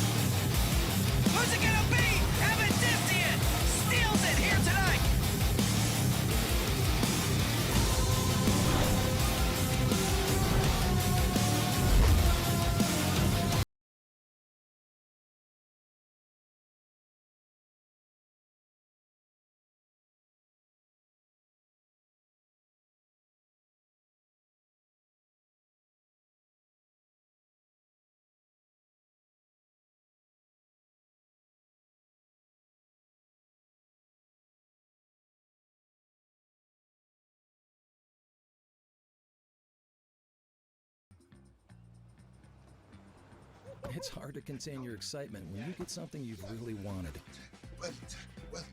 Like the gold standard in automotive protection, WeatherTech floor liners. With deep sculpted channels and laser measured for total protection in the front, back, and even up the sides. Dad, you're going viral. What? WeatherTech me. So don't be shy, enjoy. Order your premium American-made products at WeatherTech.com.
Flavor segment of the night, and usually we have to introduce you to the fan that we have in the Cookout Challenge. Not this one. This is Chickasaw Jerry. He's been around the state of Indiana racing scene for a while. Jerry, thanks for coming out, and thanks for coming to Putnamville. Yeah, I am. So, Jerry, I'm not sure if you're familiar with our friends over at Cookout, but they're well known for their burgers and shakes in the southeastern part of the country. And today, you have the chance to guess Dason Persley's favorite shake. Of course, they're Indiana Midget Week points there. So, Jerry, I'm going to have you pick what you think Dason's favorite shake flavor would be from Cookout for a chance to win a free prize from the trailer. So what do you think it is, Jerry? Oreo. All right, let's hear what Dason's favorite flavor is. My favorite Cookout shake flavor is Oreo. Congratulations, Jerry. You were correct. His favorite flavor is Oreo. Congratulations, and go pick up a prize from the trailer. I will. And to go to... Yes, thank you, Jerry. Thanks for coming out to a USAC Midget Week race. To find your nearest Cookout, go to a Cookout near you.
Jay here with us. He seemed amenable to the idea of getting a ride.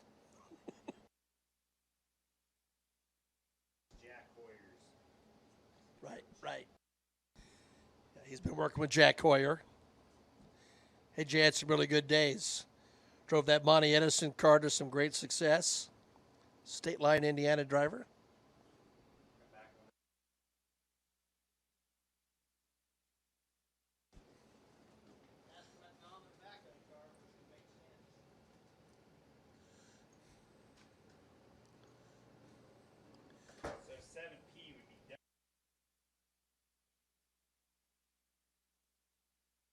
By the way, there are no sponsor cards when Andy Bradley signed in the 39. In case I forget to do this, Andy did a good job. Sent me a photo of his car. He's sponsored by American New Long Incorporated, the most trusted name in packaging, celebrating their 46th year. And Final Drive 2025, what you need to win, the ultimate tax playbook. Hoosier Speed and Chase Briscoe Racing, sponsoring the Andy Bradley number 39, former MSCS champion and sprint car racer over the years, pilot by trade. And good to have Andy with us.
Once again, ladies and gentlemen, good evening and welcome to Bloomington Speedway and tonight's presentation of the United States Auto Club featuring the USAC NOS Energy Drink Midget National Championship. At this time, we would ask that you all please rise for tonight's invocation and national anthem. If you would please remove all non-religious head cover out of respect to those who served and in honor of those who served this great nation.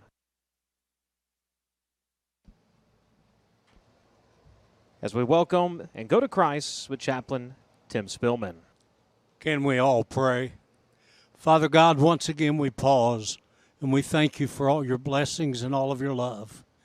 We thank you this evening for the opportunity of being here at Bloomington Speedway and this beautiful weather that you've given us. Father, we thank you for all the military that's standing around this world and on our shores to keep that freedom for each and every one of us so we can assemble like this. And Father, we ask you to bring them all home safe very soon. We thank you for all the sponsors that come along to help make all this possible. And now, Father, we ask you to bless and keep safe all of our drivers, crews, officials, and all of these great fans. In Jesus' name we pray, amen.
So the sprint car is sitting down in the staging lane. The Packer making the last few trips around the quarter-mile oval.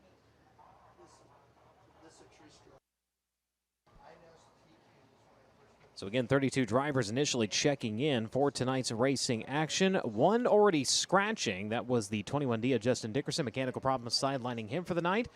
And getting word there will be another change in that regard.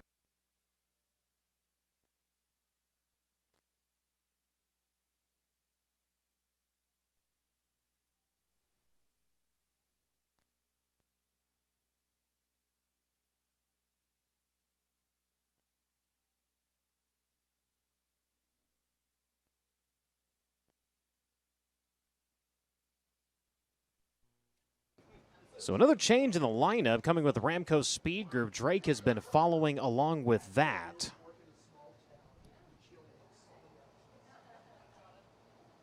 As we'll see if we can get an update from him here in just a little bit on what has been going on at that pit. Mechanical problems on Dom's cars, so there might be some musical chairs going on down there.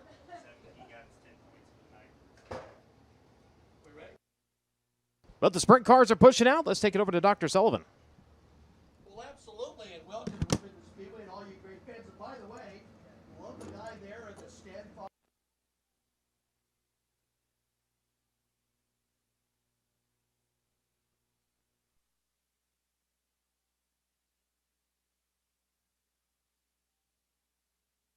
Heat race number 1 on the pole position.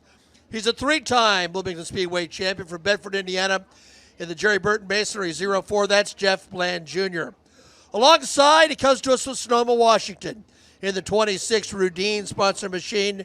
That's Chance Crum. Row number 2, second in points from Avon, Indiana, car number 53. That's Braden Fox. Alongside the 2-time Lincoln Park Speedway track champion from Peoria, Arizona, the 24P, the High Aspirations Farms entry of Ty Mahako. Reed Whitney comes to us from Jasper, Indiana, car number 87, and he's a little bit closer to home than Nathan Schmay, who comes to us from Sydney. That's the 42AU. Harley Burns is the defending Bloomington Speedway track champion and a 2-time winner in 2024 in the Brent Arrows 16B. He's from Brazil and also from Sydney in the 12AUS. That is Andrew Van Dam. 8 laps to distance. Top 4 to the feature event. Heat race number 1 brought to you by IU's Teachers Credit Union, Lentz Paving, and the Rogers Group.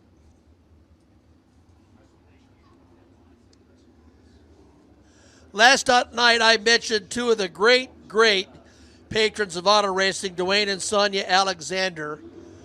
I made a post on social media that got multiple likes and comments. I can't begin to tell you how much these people have done for racing. Today, they sent me a text. They made a generous contribution to the July 17th USAC Midsummer Ice Cream Social in the USAC office. That's free. We hope to have a lot of kids and families there and lots of activities. That's a race aid benefit, the benevolent arm of the United States Auto Club.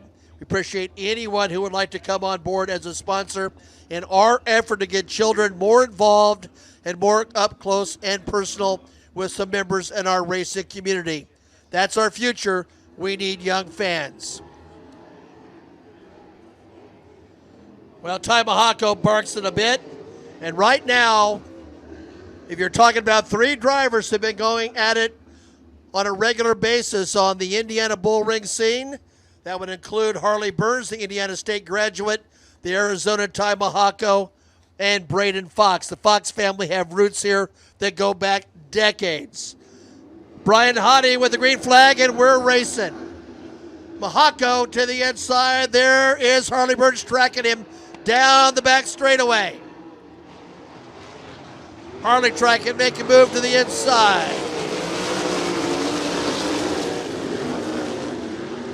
Top 4 will transfer.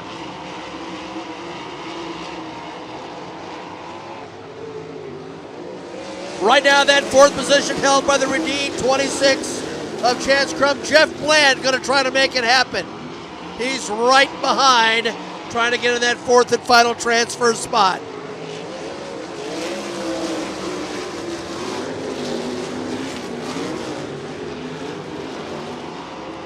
Tough break last night for Mahako. Had some front suspension damage. Jamie Paul and the group worked hard to get him ready for tonight's action. Meanwhile, Braden Fox working the bottom nicely. A little lane open up there by Harley Burns. Close wheel-to-wheel action in turn number 3. Mahako still your leader, and here comes Crum, churning the red clay. Top 4 have separated themselves. Jim Bland's going to need a little help to get in a transfer spot. Mahako banks off the cushion in 4, as does Harley Burns. His father, a former Lincoln Park Speedway track champion. Whoa, hold on, Sloopy. White flag is out. A little slalom ride across the checker flag, the start-finish line. But Mahako maintains his focus. He'll take it. Harley Burns will run in the second position. There goes Braden Fox, and Chance Crum rounds out your 4 transfer positions.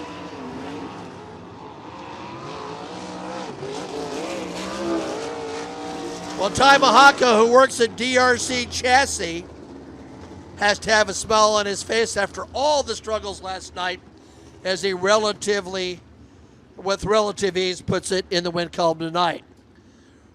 Qualifying heat race number 2 looks this way. Simon Bagman from Cincinnati, Ohio, the 98 machine, joined by Braxton Cummins from Bedford in the 71B. Dustin Griffiths from Bloomington in the 99G, joined by Brandon Spencer from Nashville in the 22. Third row, Gabriel Gilbert from Greenwood, the 10G. He's a former Rookie of the Year, with Jack Hoyer from Frankfurt in the 11. Austin Corey, Rookie of the Year here, and Bloomington last year from Morristown. He's in the 00, with Andy Bradley from Bloomington in the 86 machine.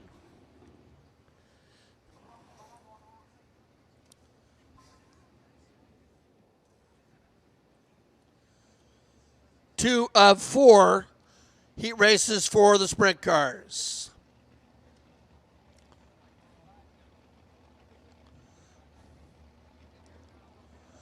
Braxton Cummins of the Terry Cummins Race Engines. Revolution Bodyworks. Michael's Sign, need more powder coat entry.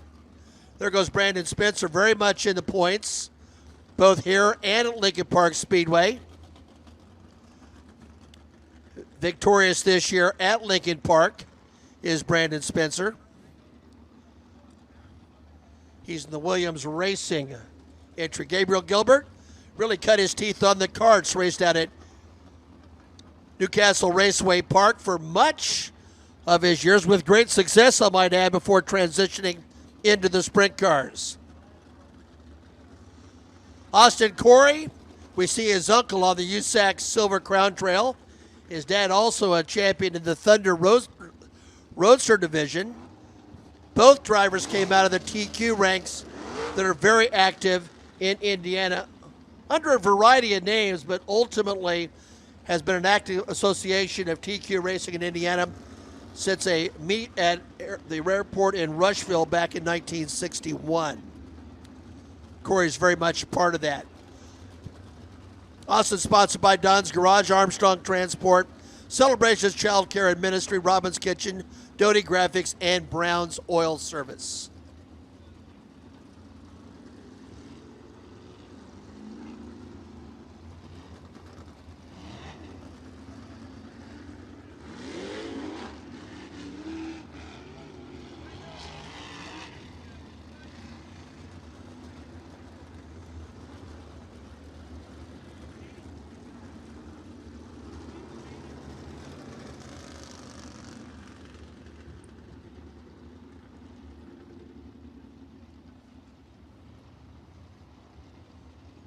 So get Andy Bradley's sponsors.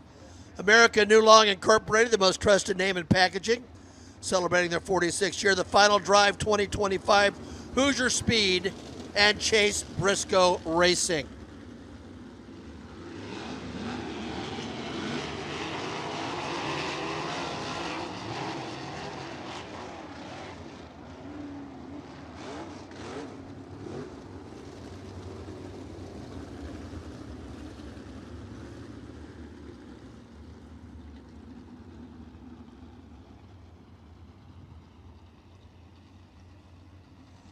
Brian Hottie watches them like a hawk as they enter turn number 3. See the cone set up in turn number 4, and that imposing ledge continues to grow, and we're racing.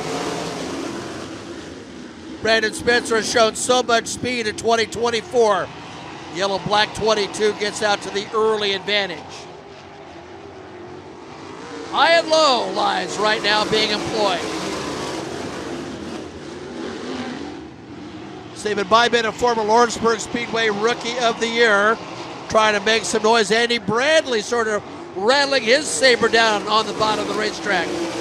Former Midwest Mini Sprint Association champion, along with his brother Scott.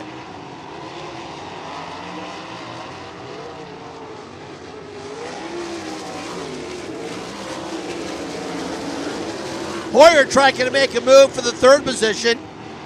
Jack, the Frankfort, Indiana driver, solidly in a transfer spot, but Bradley would like to snatch that away. Spencer with a nice advantage in the early going. Just has to hit his marks from here on in, and he'll be in tonight's main event.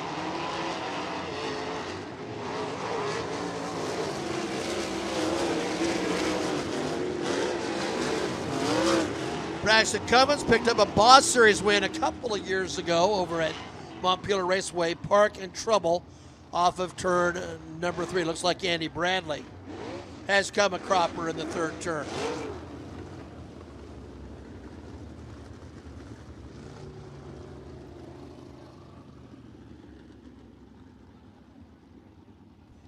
Five down, 3 to go. We'll be back here next Friday night at Bloomington Speedway. 2 weeks from tonight, it's the Maverick Wing Sprint Car Series, Honest Abe Roofing Maverick Series, the Kevin Huntley Memorial. We honor the pup. 2 weeks from tonight. 305 sprint cars also on the card.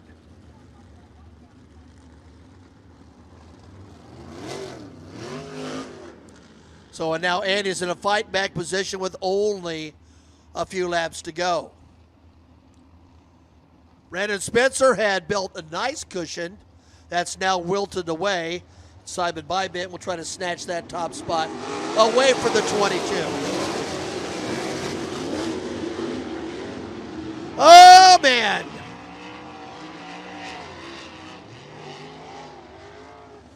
Well, where do you start?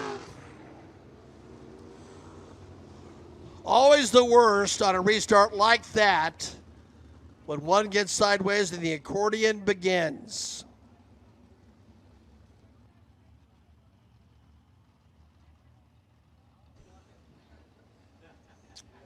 Well, Brian asks us if it's turn 2 or 465. Given the fact it took me 2 hours to get here today. That's why I brought that up. Yes, it was not good. Yes, there was a problem right at 465 and 70. Couldn't have been better. 2 times on 465. My first couple of trips up here, they were broke down and just sitting on the highway. I ended up having to get brakes done because of it. Oh, my gosh. Yeah, I said some bad words. I admit it. Tim's laughing at me. He can absolve me of my bad words. Because I left early. I left earlier than I normally do to just get down early and relax. And before you know it, I'm in a mess. Just like those poor drivers over there. So our scorers will sort it all out.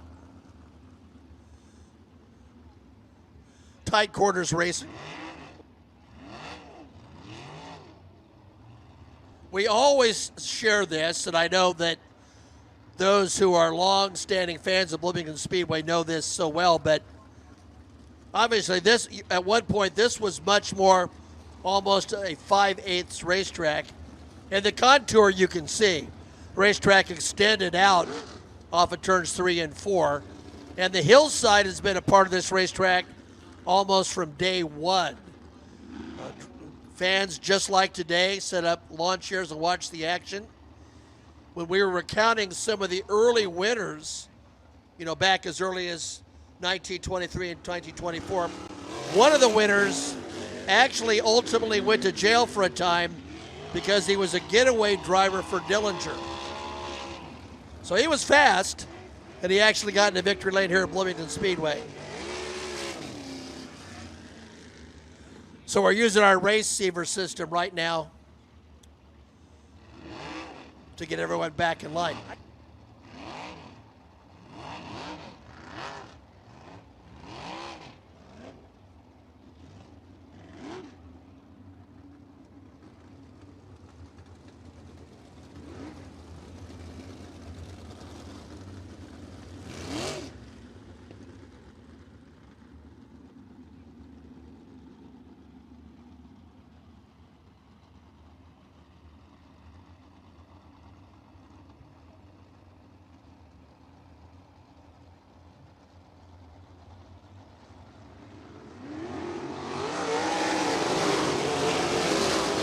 Well, Gabriel Gilbert now in the second position.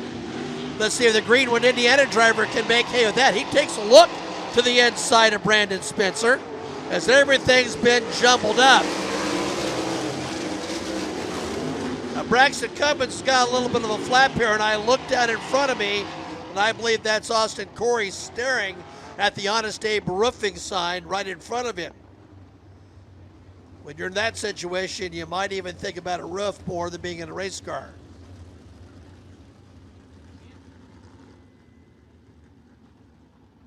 This is going to take a little maneuvering.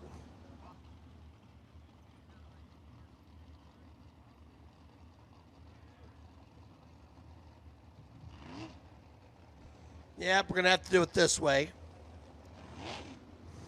This is going to take a little back power. Try to loosen up that winch.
Well, we got 6 down.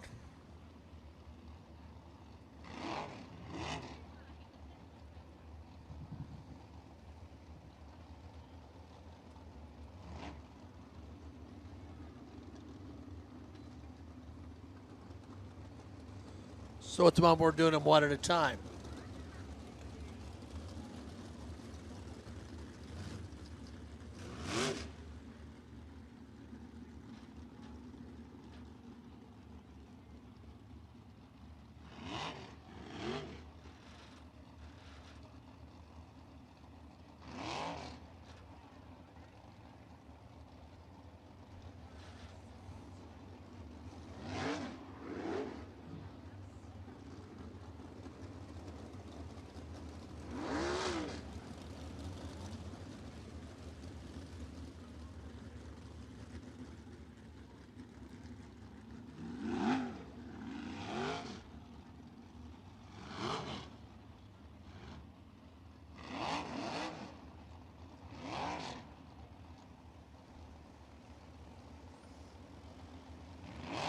So Austin getting to ride back into the pit area. Could take a little bit of time to clear him. Mentioned that Brandon Spencer picked up a victory at Lincoln Park recently. He was on one of those runs where he was showing speed, but things just didn't turn his way. Now, since Brian mentioned Snidely whiplash, and I realized you had to be of a certain age to understand that, you've got to be of a certain age to remember the show Laugh In. But if you do, you'll understand when I say that the fickle finger of fate had not been kind early in the year to Brandon Spencer. However, since getting into victory lane, the results have been more forthcoming, and with a little bit of luck, he would be in position to bag a couple of track championships this year. Tough hombres in front of him, but he's still decidedly in the hunt.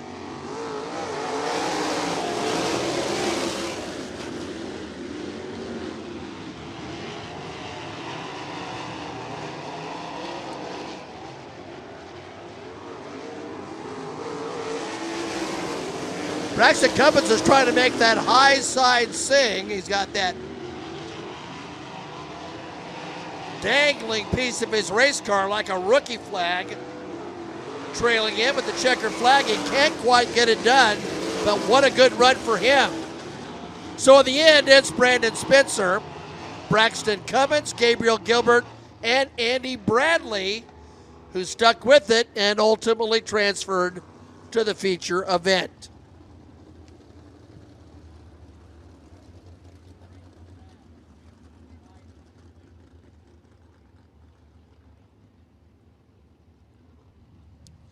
Chris Flynn Insurance, Economy Pest Control, and Blackwell Homes are sponsors for Heat Race number 3, which will find Galveston, Indiana's Landon Butler in the 18 on the pole position with Nathan Shank from Phoenix in the red number 1.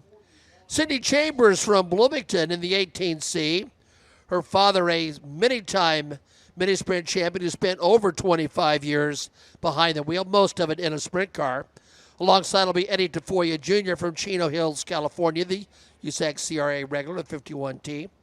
Former USAC Most Improved driver Brandon Maddox from Corey is in the 28, joined by Matt Thompson from Bloomington in the 26T. With Logan Calderwood from Goodyear, Arizona in the 4. And this should be fun. Ricky Lewis from Camarillo, California at the rear in the 41. Ricky, the winner last night at Lincoln Park Speedway.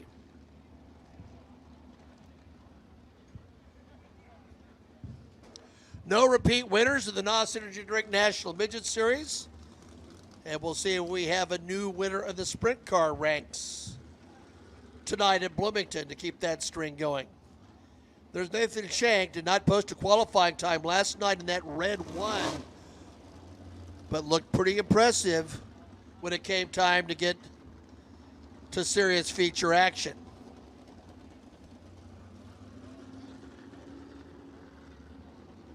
Cindy Chambers, a former National Traditional Sprint Car Rookie of the Year, as determined by the National Sprint Car Hall of Fame and Museum Poll Award process. Spent some time with the 305s as well.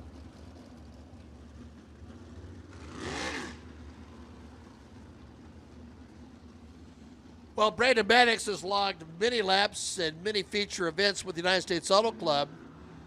In 2024, he's not been a stranger to racing on the local scene here in Bloomington. We've seen him at Lincoln Park, we've seen him here, and the affable driver from outside of Terre Haute looking to score here in this 3rd of 4 heat races.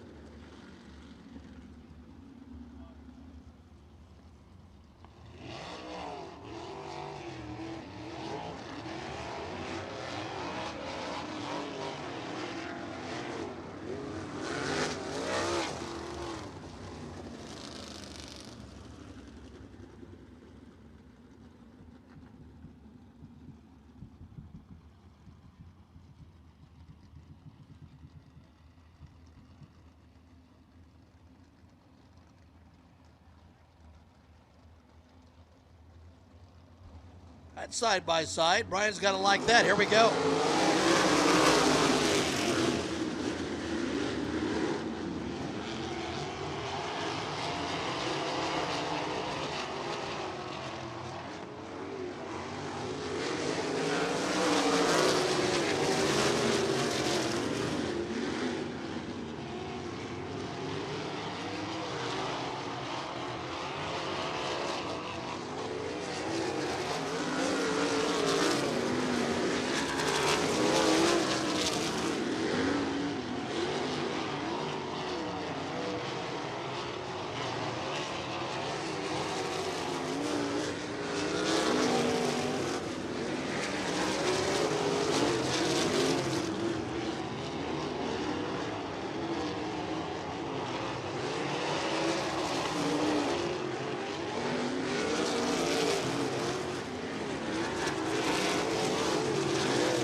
White flag out.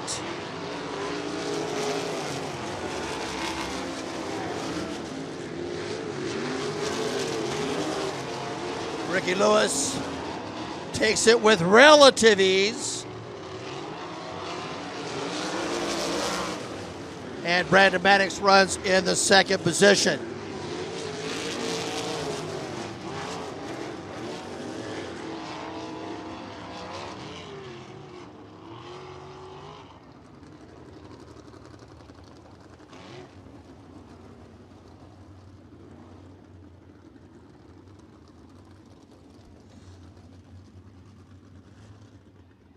So Matt Thompson and Nathan Shank read out your final Calderwood. Excuse me, look at Calderwood.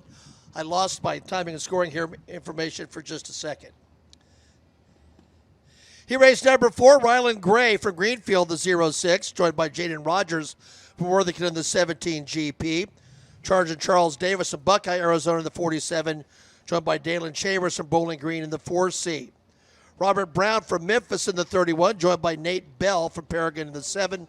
And Dave Gross did not post a qualifying effort, is at the rear of the field. Had a little snafu there in the last one, so it explains why all of a sudden you look up and Ricky's way out in front. He obviously did not start at the rear of the field.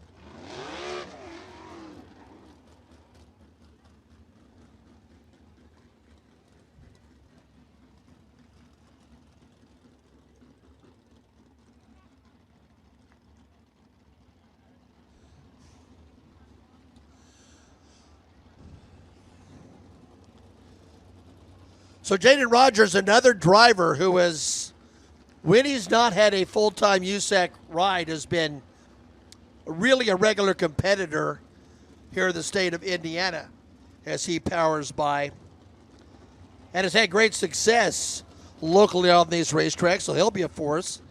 Charles Davis Jr. with us in the 47, and I've mentioned several times that Rylan Gray, on a couple occasions over the course of the year, we run a program where every racer will run a feature event. And earlier in the year, Rylan Gray won the secondary feature at Lincoln Park Speedway. But he has put good laps together night after night. And he's in position really to score a victory this year. So it's been fun to watch his development. Rylan Gray, Jaden Rogers, Charles Davis Jr., Dalen Chambers, Robert Brown, Nate Bell, and Dave Gross.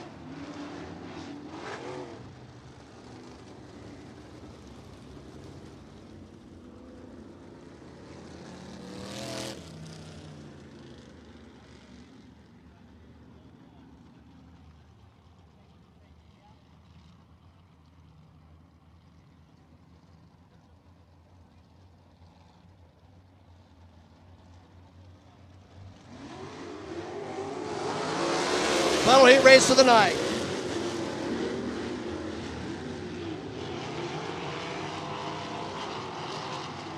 And we're going to call that one back.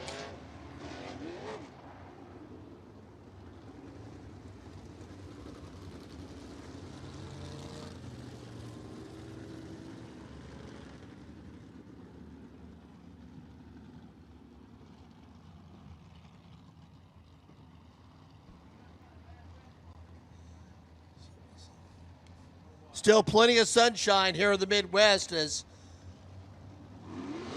we watch the cars on the back straightaway. Now back to action. Charles Davis Jr. powering in the 47 car. Little bobble there in turn number 2 for Charles, and he gives up the second spot. He's fighting back though. Sergeant Charles is doing just that. Jaden Rogers right now in the second position.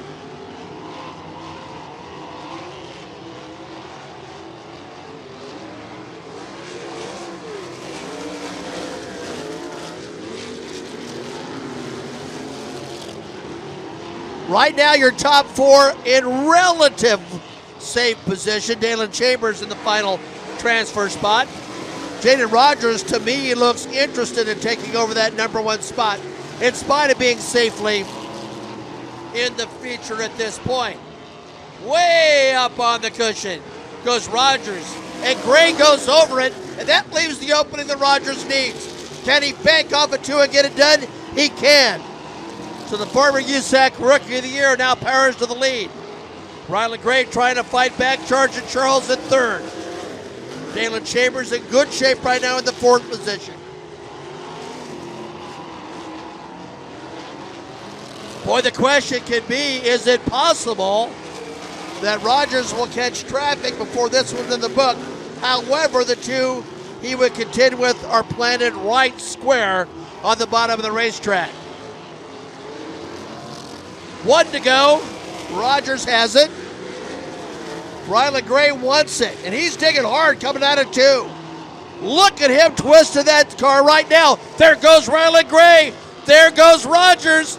Who is it going to be? It looks like it will stay with Rogers. But Gray gave it everything he had. Charles Davis and Dalen Chambers round out your top 4.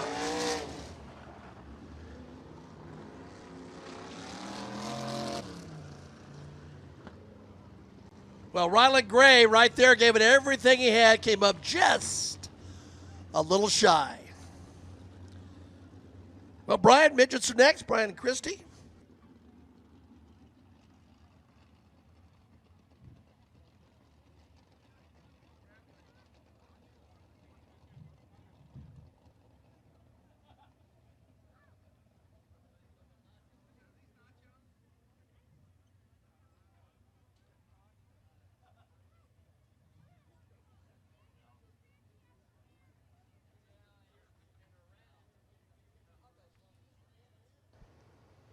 Thank you very much, Pat. The first of 4 heat races tonight for the USAC NOS Energy Drink Midget National Championship set to make its way out to the Speedway. The Toyota Racing Development Pace Truck already out. And checking things out here as we get ready to go into Simpson Race Products Heat Race number 1. Driver slated for the poles out of Collinsville, Oklahoma. Driver the Eibach Toyota, PageKC.com, number 97K. It's going to be Cale Drake. Lining up next to him, you'll find Gavin Miller out of Allentown, Pennsylvania. Driver the Sound Gear Toyota Racing Development Mobile 1. Curb Records, number 97. Second row for the inside, Hank Davis out of Sand Springs, Oklahoma, in the Belling Racing Equipment, Stanton Triple X chassis number 8. And for the 4th starting spot in 14, that is going to be Kevin Thomas Jr. He's out of Coleman, Alabama. Driving the Inferno Armor, Rockwell Security, Smith Titanium, MPV Express, number 14S. Next row for the inside, driver coming to us out of Gilbert, Arizona, the AME Electrical Indy Race Parts. Reinbold Underwood Motorsports number 19AZ. It's going to be Hayden Reinbold. And next to him, tonight's quick qualifier, Chase McDermott out of Springfield, Illinois, the Woodland Auto Display. Neutral Barry Growers, Spike Chassis, one-ways powered, number 8W. Final row from the inside, going to be Blake Brandon out of Morgan Hill, California, the Kaiser Wills Speedway Toyota, Spike Chassis, number 40. And your final starter, set to be Ricky Lewis out of Camarillo, California, driver the Metalloid 1 Performance Products, Borner Welding, Stanton DRC Chassis, number 54. As that'll be your lineup at Simpson Race Products Heat Race number 1 of 4 tonight for your USAC NOS Energy Drink Midget National Championship 2008. The last time Josh Ford Motorsports was a quick qualifier, that was at Manzanita Speedway, and now, as a car owner, and Chase McDermott picking up his first career quick qualifying time. Yeah, how about that? I don't even know what I was doing in 2008. I was in college. I can't even, that's math I can't do. It was the second year I was a full-time announcer. I was 11 in 2008. You youngin'.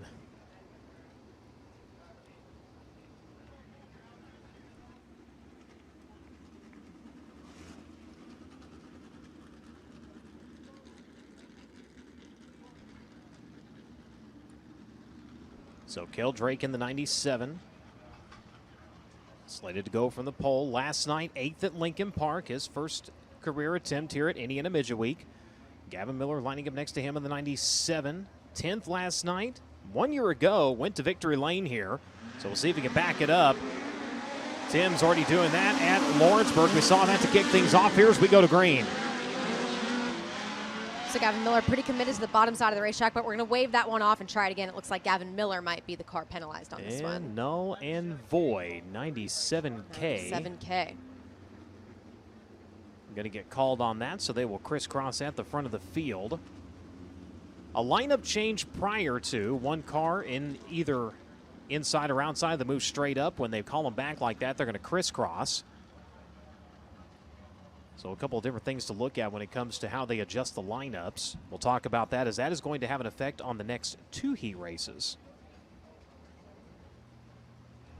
So they crisscross them around. 97 of Gavin Miller going to go to the pole position now. They come around to the NOS Energy start can. We'll see if this one goes the distance. A lot of points has given Hank Davis an opportunity to get to the top side of the racetrack and have that advantage coming out of turn number 2. He's had a rough week so far, but we're going to have to go yellow once more. And this one, because he got one around facing the wrong way in a one-way street exiting turn number 2, that is the 54, Ricky Lewis. And looked like there might have been a little bit of contact back there. Saw the very end of it, so not seeing how it all began, so not wanting to speculate. But nevertheless, it is the 54 facing traffic. And so Hank Davis, like I was just mentioning, has had just some mechanical bugs all week that have kind of been plaguing that car. We saw it at Lawrenceburg Speedway. Didn't even make it to the heat race. He watched the heat races from the grandstands. You know, and I messaged him after the heat races, asked him what happened. He said it was like it was on the chip the entire time. So they did a reset on the ignition system. And again, still fighting some issues yesterday, finding some speed here. We saw that in qualifying. Gets himself up into that inversion. Not too bad sitting inside of that second row. The caution, and Idolan in this one right now, as it's been quite the haunting presence so far to open up. So they will get the 54, but back in the right direction. He will refire. And he'll try again. Not going to lose any ground, though. He's already at the back of the field, so he'll go right back into that final starting position. Good start on the second attempt. We'll see if the third time is actually the charm. Driver started the outside of that second row. Kevin Thomas Jr. mentioned earlier they have been fighting engine problems left and right. Drake mentioned they bring 2 cars for that number 9, both of them with problems. Another engine with problems, so they finally roll the 14 out, so that's why he's behind the wheel of that machine here tonight. Yeah, and so when you do that math, that's 4 engines they've gone through since last night. That's a rough start. Back to the NOS Energy start can. We get back after it. Does this one look pretty onto the back straightaway? So far, so good. Going to work into turns 3 and 4, working top shelf, trying to build some momentum here. Here comes the Cornell Racing Stables number 8. Trying to get hay on this one as he rolls up on Gavin Miller. Miller going to try to hold the race into the back straightaway. So far, gets it done. Kevin Thomas Jr. able to get across the nose of Cale Drake and move into that 3rd position as Chase McDermott is now in pursuit of 4th. Boy, Hank Davis thought he was going to hang it on the top of the racetrack there in turn number 3. He biked her up hard. The right rear not getting a little too much grip on him, though. He's able to set it back down. Goes back to the high side of turns 3 and 4. He lost quite a bit of ground to your leader, the sound gear number 97. Continued to lead in that one. Battle for the 3rd spot. Kevin Thomas, Cale Drake going at it. And as we're about to have a pair of battles on the racetrack, look to the front for the 8 machine. And here comes Ricky Lewis, made his way up to 5th right now as Cale Drake gets a little bit sideways on the cushion. Ricky Lewis does the same, 360 for the 54. And there is a 360 rule in place in USAC competition. They pretty much tell the drivers, meaning if you're 180 to the field, you might as well shut her down because you are going to be the caution. As he will scatter the soil off the top of the front straightaway, man. And getting up into 5th, that is also important because that is the final transfer as we get a look here on the FloRacing replay. Went in, just caught the right rear, and once he did, it flew the front end and up off the racetrack he went. And so he'll have a handful of laps to reclaim that transfer position. Now he's going to have to get past Chase McDermott to do that, as Chase McDermott now holds down that final transfer spot. Hayden Reinbold, Blake Brannon, 2 more cars he's going to have to pass once again.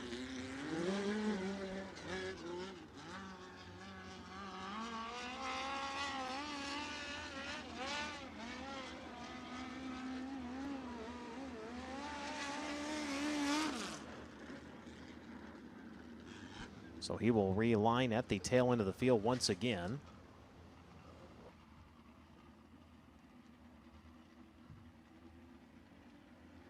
Single file past the NOS Energy start can. We've got 6 to go in this one. And back to green. Man, they step out a little bit there right as they come off of turn number 4. That snake had a kink in it there. They're going to work into the back straightaway. Looked like Cale Drake was going to give the spot to Kevin Thomas for a second. Good rebound, though, into 1 and 2. On that restart, looked like Cale Drake just had a little bit more steam going in than Hank Davis did. Got a little bit bottled up and wasn't able to get around him quick enough to make any space. So Hank Davis not able to keep pace with their leader like he was at the start of this thing. Still pounding the high side of the Speedway, though. To work around to the front stretch, keep an eye to your quick qualifier, the Woodland Auto Display number 8W. trying to get that insurance spot, see if he can make the pass for fourth. He will have it by half a car as they work into turns 3 and 4. In front of him, Cale Drake going to go up, cheated up onto the cushion, rolls around to the front straightaway. Big run now, looking for second to the bottom side of turns 1 and 2. Gavin Miller looking pretty comfortable in this one. Obviously, we mentioned last year the winner of this race during Indiana Midget Week. That was his first career win with the USAC National Midgets. Looking pretty comfortable committed to the bottom side of this Bloomington Speedway. Boy, pass for second, working to the high side, exiting turn number 4. Good battle right now for that third spot. 3 cars going after it right now to the inside with a slide up across the racetrack as they come to the white flag. Here comes KTJ. Has a position away from the 8 of Hank Davis. Hayden Reinbold in all this, sneaking up into the transfer spot, as that's going to be a battle all the way to the drop of the checker flag in this one. As it's in the air, Gavin Miller picking up the win. Cale Drake it across in second. Kevin Thomas, Hank Davis, and Chase McDermott able to steal it back in the final lap. He will move on into your feature event. Hayden Reinbold, Blake Brannon, and Ricky Lewis unofficially running out your field. But your winner, ladies and gentlemen, he hails out of Allentown, Pennsylvania. He pilots the Sound Gear, Toyota Racing Development, Mobile One, Curb Records, iBox, Speedway, link number 97. Race fans, give him a hand, Gavin Miller. Cale Drake in second, Kevin Thomas Jr. in third, Hank Davis in fourth, Chase McDermott in fifth. Again, those 5 drivers going to move on at a Simpson Race Products Heat Race number 1. Hayden Reinbold, Blake Brannon, Ricky Lewis all going to find themselves in your Elliott's Custom Trailers and Carts semi-feature event. We'll have interviews once we wrap up with heat races here. We'll bring them around here to the fan side of the catch fence. So we saw things get going just quite a little bit better there for Kevin Thomas Jr. than what we have seen in the past couple of nights. Did find some speed there in the 14S during that Simpson Race Products heat race number 1. Probably going to take it back to the pits. They had enough laps there to figure out what to do with it to get some more speed as they go forward tonight. No doubt the J Mounts and the crew down there not going to give up. We've seen it here on the USAC Trail. We've seen it whether we're at Tulsa during Expo. They're always going to be thrashing, trying to get their drivers to the front. As Rod Supply Heat Race number 2 rolls out, I mentioned you missed one before we go to green. We move straight up. Well, here's where that's going to come into effect. Zach Dahm, engine problems. The report from Drake was that a tooth on the timing gear broke. So that car is done. He is now going to transfer over into the 7M. And Manders is going to go ahead and step aside. So this will adjust the lineup a little bit. Zach Weigel, instead of starting third, now going to move straight up. He's going to be on the pole, driver out of Belpre, Ohio. At the Dave Noss Auto Outlet, number 89. Next to him is going to be the 71 of J. Davidisian out of Clovis, California. The Mobile One TRD, number 71. The 19M of Ethan Mitchell out of Mooresville, North Carolina. The Diet CNC Tooling entry going to go to the inside of our number 2. Next to him is going to be Taylor Reimer of Bixby, Oklahoma. And the Buzzballs number 25K. The 4K, Kayla Rell out of Dillsboro, Indiana, going to go to the inside of your next row. Then it will be the 57, Logan CV, driver out of Sutter, California, the Indy Fuel entry. 91 of Lance Bennett, set to round out your lineup all by his lonesome out of Aurora, Colorado. The 2023 Rocky Mountain Midget Racing Association champion, driver of the Cappy Mason Racing Simpson Race Products number 91. Jade Avedisian rolling off the outside front row of this one for Rod and Supply heat race number 2. Started 7th last night in her heat race and picked up the win, which earned her the Inferno Armor Fire Move of the Night award. So that was the second one we've been able to give out this year so far. She has a lot less ground to cover tonight. I'm getting fun pictures here. My daughter is sitting there trying to read a book. Well, I'm so glad I get to be here to witness that. As you're going, really? We're trying to No, race. I'm thrilled. I'm more interested in that. That's not true. I can't say it. Got the Terror and the Turtler at home. One's 5, one's 16 months. Got a fun house. Oh, yeah. Thank God my wife puts up with it.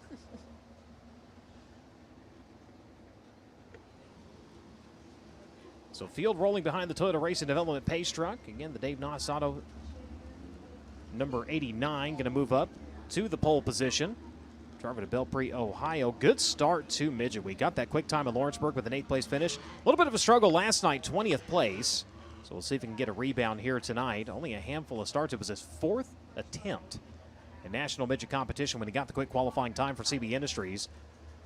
Avedisian to his side in that 71 machine off of turn number 4. Ooh, contact, and up we go. A couple of big ones there. So Logan Seavey involved, Taylor Reimer, Jade Avedisian, Lance Bennett, I believe. the other car involved. Cue the Waylon Jennings. Contact sends a 71 around, and it just unloads like a clock spring from there.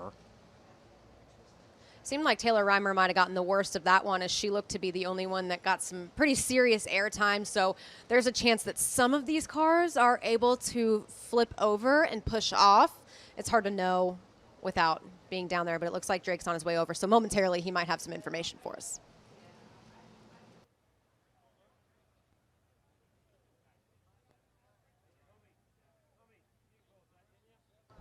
So Drake down there checking things out, and looks like everybody A-OK after a couple of pretty vicious rides down there. As we'll see if Drake has an update for us. Well, while Drake's kind of scoping things out, it looks like Jade Avedisian's front axle might have some damage. The front wheels just look a little bit bowed out. Might not be anything that has to get repaired before she's able to complete this heat race, but certainly wouldn't hurt. Might be a little darty, a little camber adjustment needed there. Get a look at the replay, and you see the contact, and man. I know Reimer is used to getting tossed in the air, but that's not exactly the toss she was going for as we go down trackside. Well, fortunately, there's not too much damage on all four of these cars down here. I didn't see anything glaring on Logan Seavey's cars. He gets pushed back pit side. Jade Avedisian, Christy, you were spot on. A little bit of front axle damage, but other than that, that car looked fairly straight. Taylor Reimer, the only thing I saw on the 25K was a flat left front tire, and obviously no guaranteed time in the Indy Medal finishing work area, but if they're able to get her back out, that would help her tremendously. And Lance Bennett, I guess you could say the big winner out of the cars involved in this accident. He has 0 damage on that bright yellow number 91. Yeah, he kind of came in late to that deal. He had just enough time to kind of get on the binders. He still got collected in it, unfortunately. But Taylor Reimer in her collegiate days, basically professional cheerleader. Yeah, a college cheerleader, and that does entail, some people say that's not a sport. Oh, it is. Can you believe it? They say this isn't a sport.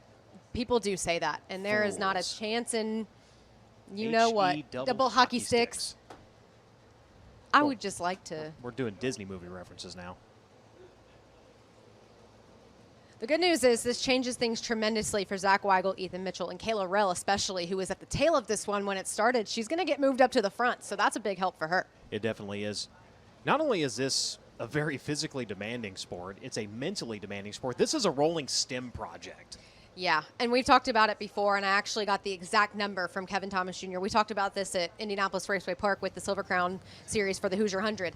Some of the drivers in this discipline of motorsports are some of the most competitive people that you'll be able to find in any form of sporting, anywhere, anytime. And they've chosen to compete in a sport where your percent chance of winning is 4.16 every night.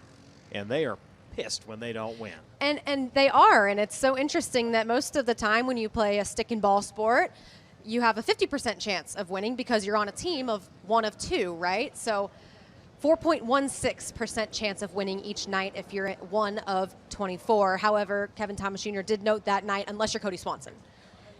And when a stick gets involved, that's when things get bad. But Drake with another update. Yeah, there's a little bit more damage on that left front than we first thought for the 25K at Taylor Reimer. The left front radius rod is bowed in pretty good, and we talked about it. There may be a good chance she may be able to make it out, but there still is with that left front radius rod damage. It's just going to take them a little bit longer and maybe jeopardize their chances to get out of the Indy Medal finishing work areas. The yellow lights are back out around the Speedway, Brian.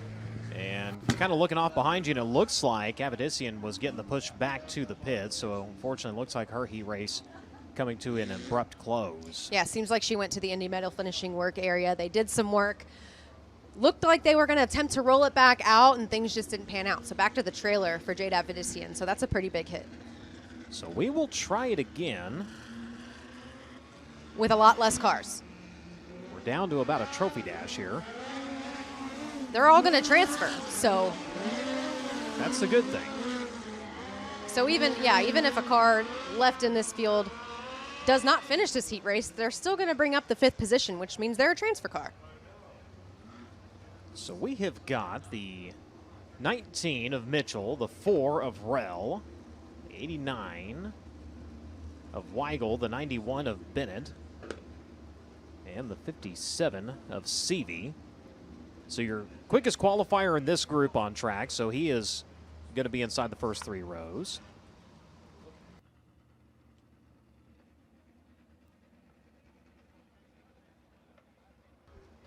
Field set to go to green. So looking on the screen here, and looks like through that mesh banner you can just barely see Taylor Reimer. She is still down in that any metal finishing work area. We have the wireless camera. That is a little too far for that wireless It doesn't signal, reach though. that well, yeah.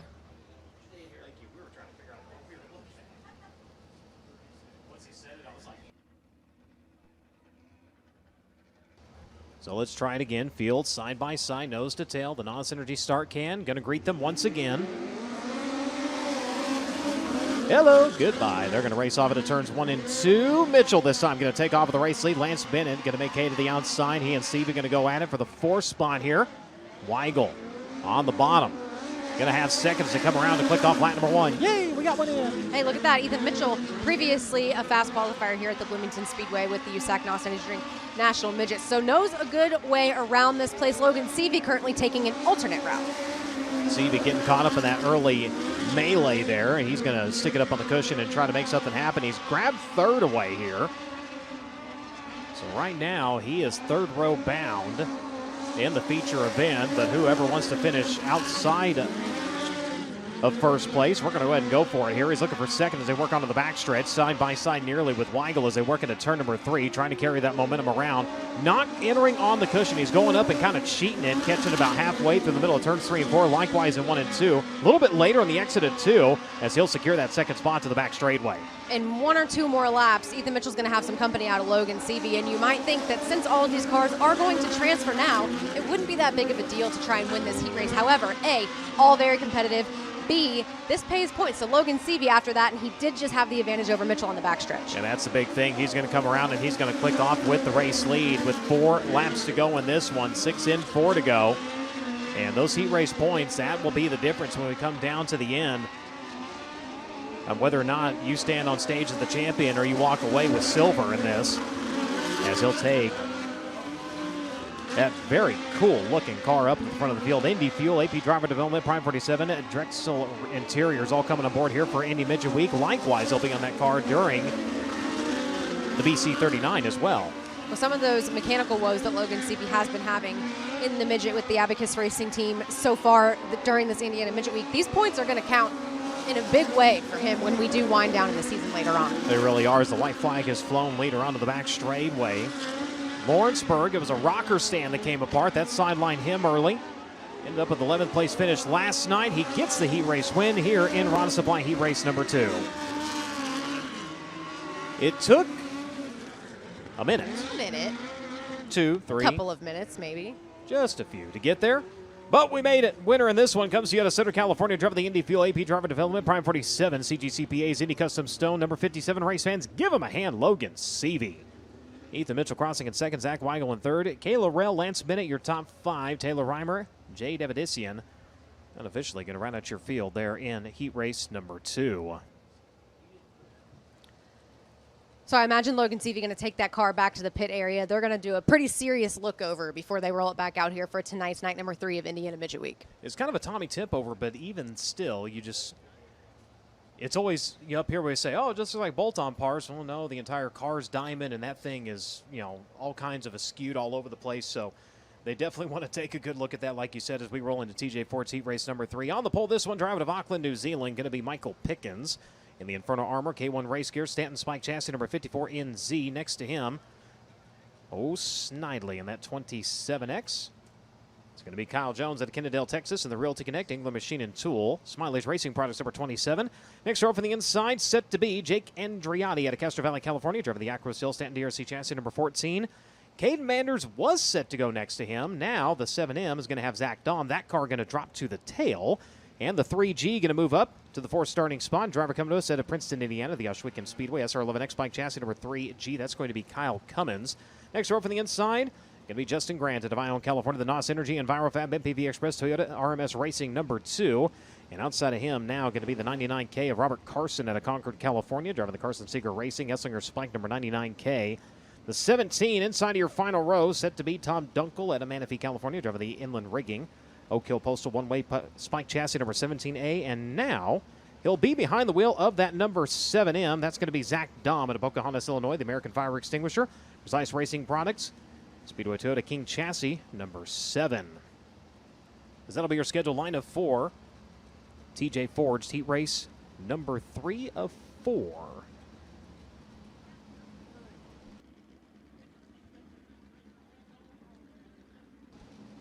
So you see Zach Dahm rolling around there, like we mentioned, going to drop to the tail of this one just because there was a driver change. So not a scratch. The car's still out there. However, since there was a driver change, going to drop to the tail. Once he gets through this heat race, assuming that he does finish this heat race in a transfer position, he will reassume the qualifying time that was previously set by Caden Manders. Yeah, it's kind of interesting, and I'm glad you explained it that way, because with the way the format works, you're penalized here. Yeah, you did change cars, but that car is still a team car. It was still registered. It's still qualified. So you're only getting penalized once. You're not getting kicked twice. Yeah, it's the same as when a team were to go to a backup car during a heat race or even during qualifying. So if you were to qualify with your primary car, have an issue, go to a backup car. For the heat race, you're going to the tail, but as long as you transfer out of the heat race, you get your qualifying time back. You're only penalized the one time. You know, if we're talking about a passing point format right now, he would get finishing points, but not passing points, but they'd be done from his original starting spot, so it makes it kind of challenging, and that makes it where on a passing point system, you can't manipulate. If you look at the heat and go, oh, I can beat them. Right. Same respect here, it also makes it where you can't really go in and manipulate anything. So Michael Pickens in the 54 NZ. 14th to start things off in Lawrenceburg. He was 18th last night at Lincoln Park. He has 3 career Midget Week wins. He is a 10-time New Zealand Midget champion. Going to bring him off for turn number 4 to the Knox Energy start can. We get after it. Off into turns 1 and 2. Pickens going to pick his way up and hold on to the race lead here. Battle for second, working inside, trying to make something happen here. Here comes Andrew in the 14. Does he have it? No. It's going to be Jones on the outside at 27. Kyle Cummins doing all kind of searching, going to the top, bottom, middle. Wasn't quite able to get around neither Jake Andreotti nor Justin Grant in the last lap, but just snuck by Kyle Jones for 4th. Boy, Justin Grant, that car had some serious bite off the exit at the bottom of turn number 2. He's going to take it back down to the hub of the racetrack. We'll see if he does it again. Puts that left rear right up against the tires. He got buried in the infield and just launches onto the back straightaway. Going to give chase to Michael Pickens. Pickens all over the top of the racetrack. Get the mouse down, number 54 right now. Andreotti picking up some steam here as he works top side. Keeping out of the transfer spot, though. You got Zach Dahm sitting 1 spot shy and moving on directly into the feature event. Going to close up onto the back bumper. The number 27 loses ground, has to wait on the car a little bit that time at the exit turn number 4. Yeah, you'll see the cars on the bottom side of the racetrack getting as close as possible to the infield tires. Justin Grant going to actually make a liar out of me out of that time. Comes in just a half a car length higher. Didn't quite get all the way down to the bottom, and it kind of cost him a little bit. He saw it as he got to the middle of turn number 4. The car kind of raised up, and he was really having to kind of wait on it to get back underneath him. He's going to do it again this time, able to carry a little bit more momentum, and he's kind of found a little bit of a line about halfway up at the exit of the 4th turn. That time was really able to keep pace with Michael Pickens as he's going to get another run to the back straightaway. Where will he adjust his line this time? Pickens down the racetrack. He's going to take that middle groove away from Justin Grant, and Andreotti's going to close in now. That was a pretty smart move by Michael Pickens to take away that run that Justin Grant had. Had he not done that, I think we would have been pretty much side by side at the lead, but Justin Grant going to just sneak by him as Michael Pickens leaves the door open just enough. Boy, Pickens trying to set up for that middle line, and Grant drove it in about 10 foot further than him. He's going to take over the top spot. Andreotti now into the mix, and they're going to duke it out for the top spot. High side, goodbye. And that number 14, Grant going to come back after him to the inside, but look who's in a transfer spot as we look back through the field. Here comes Zach Dahm. He runs in the 5th position. White flag is flown in this one. And it's game on at the front of the field. Dahm going to try to get 2 more here to the back straightaway. He'll clip the coupon to turns 3 and 4. Grant across the racetrack. Andreotti going to get by and hold on to it. Grant in 2nd, and how about it for Zach Dahm? Last to 3rd. I believe he is the early contender for your Inferno Armor fire move of the night, as he picked off 2 there on the white flag lap. Pickens, Cummins, those 5 going to move on. Jones, Dunkel, and Carson unofficially running out your field. But your winner, ladies and gentlemen, out of Castro Valley, California, the Acro Seal Stanton DRC Border Well, number 14 race fans, give him a hand, Jake Andreotti. Man. So it looked like for Kyle Jones, started on the front row of that TJ Forge heat race number 3. It looked like he had some body work that was loose, kind of flying in the wind there, and I think that likely didn't impact the speed that his car had, but I'm sure he could see it out of the corner of his eye and was just being cautious of that, and it might have impacted the way the car was handling in some way or another, which might explain some of the difficulty he had there. Looking at panels moving, going, that's a fine, that's a fine, that's a fine, don't fall off. Car IQ Heat Race number 4, set to make its way out. Driver to Colleyville, Texas, and the Second Opinion Auto Pulse Racing Innovation SR11 Spike Chassis number 18N. It's going to be Weston Gorham. Next to him, you will find Ryan Timms out of Oklahoma City, the JBL IWX Mobile One Curb Records. KKM Curb J number 67 out of Oklahoma City. Next door from the inside, driver coming to you out of Surprise, Arizona, the Avanti Windows and Doors. Stanton SR11X Spike, CK Electric Apache Transport number 3P. It's going to be Drake Edwards. And from the 4th starting spot in 71, it'll be Cannon McIntosh out of Bixby, Oklahoma, the Gear Wrench TRD Mobile 1 number 71K. Next row from the inside, Dason Persley at Locust Grove, Oklahoma, the PristineAuction.com. NOS Energy Drink, Speedway Toyota, Spike Chassis, Toyota Racing Development, CB Industries number 86. And to his right, Jacob Denny at Galloway, Ohio, the Trent Shoring, Rodilla Fabrication, FK Rod Ends, Ed Pinkling Chassis number 25. Final starter in this one, you'll find Steve Buckwalter. He's out of Royersford, Pennsylvania. In the Buckwalter Roofing, Royalton Recycling, VRP Shocks A1 Elite number 25B. As that'll be your scheduled lineup here for Car IQ Heat Race number 4, final heat race of the evening for the USAC NOS Energy Drink Midget National Championship. And this is a tough heat race right here. So you've got Ryan Timms, your current Indiana Midget Week point leader, your winner at Lawrenceburg Speedway, on the podium last night at Lincoln Park Speedway. Dason Persley, your point leader with the USAC NOS Energy Drink National Midget Championship Series. So he was on the podium both Lawrenceburg and Lincoln Park Speedway as well. And then Cannon McIntosh, who is sitting quietly in 4th but is ready to assume that 3rd position in points now that Emerson Axum is out of the picture. And has finished 4th both nights so far. That's right. Quietly.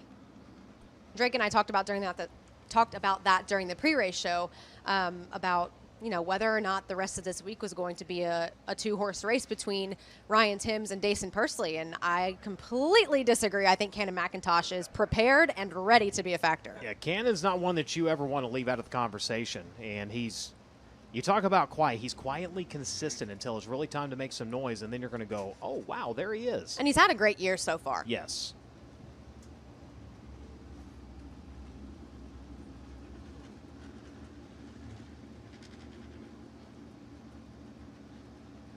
A win, a 4th, a 5th, and a pair of 4ths. So he has yet to finish outside of the top 5 so far this season. So when you talk about having a great year, that sums it up. You can top 5 them to death all year long. And that will win championships over and over again. As we get ready to go after it here, Toyota Racing Development pace truck going to come to a stop in the infield. The NOS Energy Star Can going to greet the field off of turn number 4. Gorham going to find the throttle. And the engineer going to work to the back straightaway, has to wait on the car, and on the outside, here comes Timms in 67. He's going to bolt by for the race lead, up on the cushion like it owes him money as they work up at turn number 4. He's going to lead on lap number 1, 3 wide for that second spot. Speaking of Cannon, fired out of a cannon on the outside, going to take over second. Just based on the starts where the inside line is getting some pretty good grip on the starts, but the top side of the racetrack seems to be faster on momentum alone. Weston Gorham, some contact with Dason Persley. Gorham's going to go off the top side of the racetrack in turn number 1. That was about 4 wrecks all waiting to happen, and we're just finding out which timeline was going to prevail there. 86.25. So Dason Persley, lucky that didn't have more of an impact on his car handling and on his car control, but I think that's a tribute to how long he has been doing this and how much car control he does have, as well as to how well prepared those CB Industries cars are. That was about 4 rounds of wheel hopping that just didn't quite happen. As throws it in on the bottom, and he's got him cleared. Gorham getting that bite on the outside, hit right, hit left. Could not take Tyson to the mat, though. And it's tough, especially at Bloomington Speedway, when you do get the right rear up into the cushion like you're going to see Weston Gorham do here on this replay on FloRacing. It is really tough to get off of that cushion and get back onto the racing surface. It kind of reaches out and grabs you, like when you're driving in your car and you get into the grass a little bit. Yes. It's one of those. It's hard to get out. You ever been on a freshly repaved road and they leave a lip? Yes. That's what we're talking about here.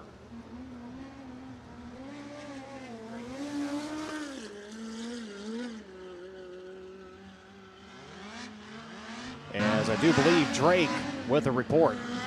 Well, one guy that's been sneakily good in his 2 national appearances so far this season, Drake Edwards, currently riding in the 3rd spot. We normally see him with the USAC Western States Midgets 3rd in the points. They ran Ventura right before the start of Indiana Midget Week. That was supposed to be at Circle City. Drove all the way to Indiana, and so far it's paid off. He made the feature last night, and right now on pace to do in that Avante windows and doors 3P as we're ready to go back to green. Thank you very much, Drake. And yeah, he's one that he's been good since he got here, so we'll see how he can translate throughout tonight. Restarts in that 3rd position. Cannon going to go to the bottom. Tim's going to go to the outside. That 3 machine working down to the inside. He's going to have a challenge by Pursley on the outside. Slide it up for the race lead. Here comes Cannon McIntosh. He's got it in 71. Kind of what I was talking about before. Is Jason Pursley going to slam the door on Drake Edwards there on the bottom side of turns number 1 and 2. The top side seems to be faster on momentum alone, but for grip. Oh, wow. The bottom side better. Cannon McIntosh off the top side of turn number 3 and 4 makes a re-entry onto the racetrack and has contact with Jason Pursley. Ooh, that was another one. That was about 4 different wrecks waiting to happen. We found out, well, we're going to go ahead and continue on, but Cannon getting up and just slamming the cushion and surprised the wheel cover still affixed to that thing. I figured it would be ripped off and that thing would just be violent on him right now, but he holds on to it and he holds on to a transfer spot. And it's also surprising that he has become no less cautious as Ryan Timms gets airborne in turns number 3 and 4, and Drake Edwards does the same. They are going duck hunting with a rake over in turns 3 and 4, and they are coming up empty on that. That's Buckwalter, actually. I'm going to correct myself. Man.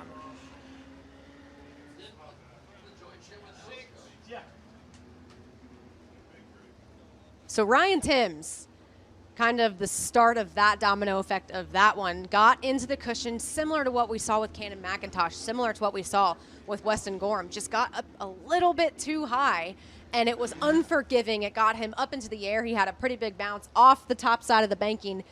Was able to keep it rolling, though. And we see it a lot here. That cushion, when it gets stacked up like that, especially when you're running sprint cars as a support division, it's not a cushion, it's a curb. As we'll get a look at the replay here on FloRacing, Tim's going in and just, he backed it up and he had that right rear spun up, but once it grabbed, it just flew the front of the car. And then Buckwalter coming in and flying off the top as well. Getting a look, they kind of slow it down a little bit. And you can see he goes in. He's got that right rear spun up, and when he does, normally you see it just kind of grab and go. Instead, it just grabbed. So an interesting circumstance for where Ryan Timms, he's going to restart in the 4th position, and that's because he kept the car going. Buckwalter's actually the one who brought out the yellow flag, but he was passed by those front 3 cars when they came across on that final lap. So we'll see what he can do here as we have 4 laps remaining as we go back to green. Tim's going to go back to the outside. So it hasn't scared him any as he tried it through 1 and 2. He's going to go to the bottom at 3 and 4. Meanwhile, it's going to be the 86 of Dason Pursley through all this, who takes off at the race lead. Edwards up into 2nd. Cannon in 3rd. Timms and Denny right now with a transfer spot. And he's going to look for a little insurance on the outside on Timms. Timms going to throw the slide on him off of turn number 4. He's going to retake it. That'll be the fight for the 4th and 5th spot. Yeah, so Jacob Denny, one of the only cars left in this field who hasn't gotten a taste of what the cushion looks like. Ryan Timms trying to make a move there, and Cannon McIntosh didn't quite get it done.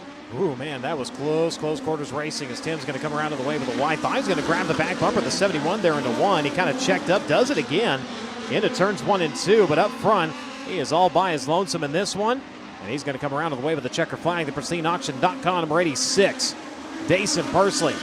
Going to grab the win in car IQ. He race number 4, Drake Edwards, Cannon McIntosh, Ryan Timms, Jacob Denny, those 5 unofficially going to move on. Steve Buckwalter, Weston Gorham unofficially going to round out your field.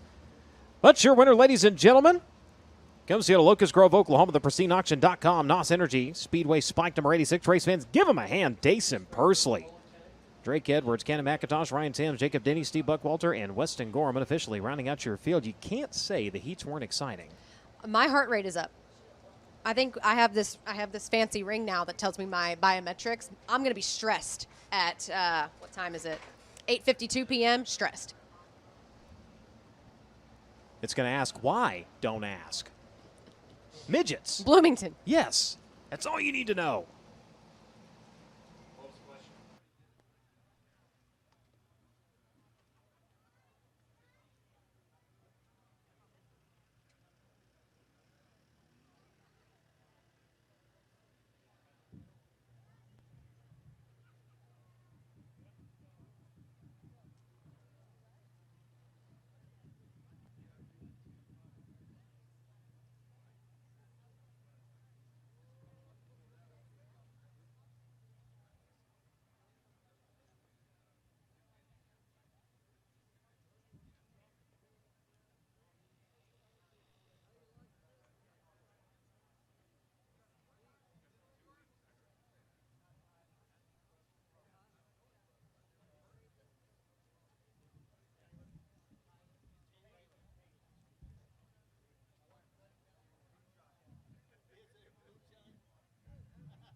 Last call 50-50. Last call 50-50.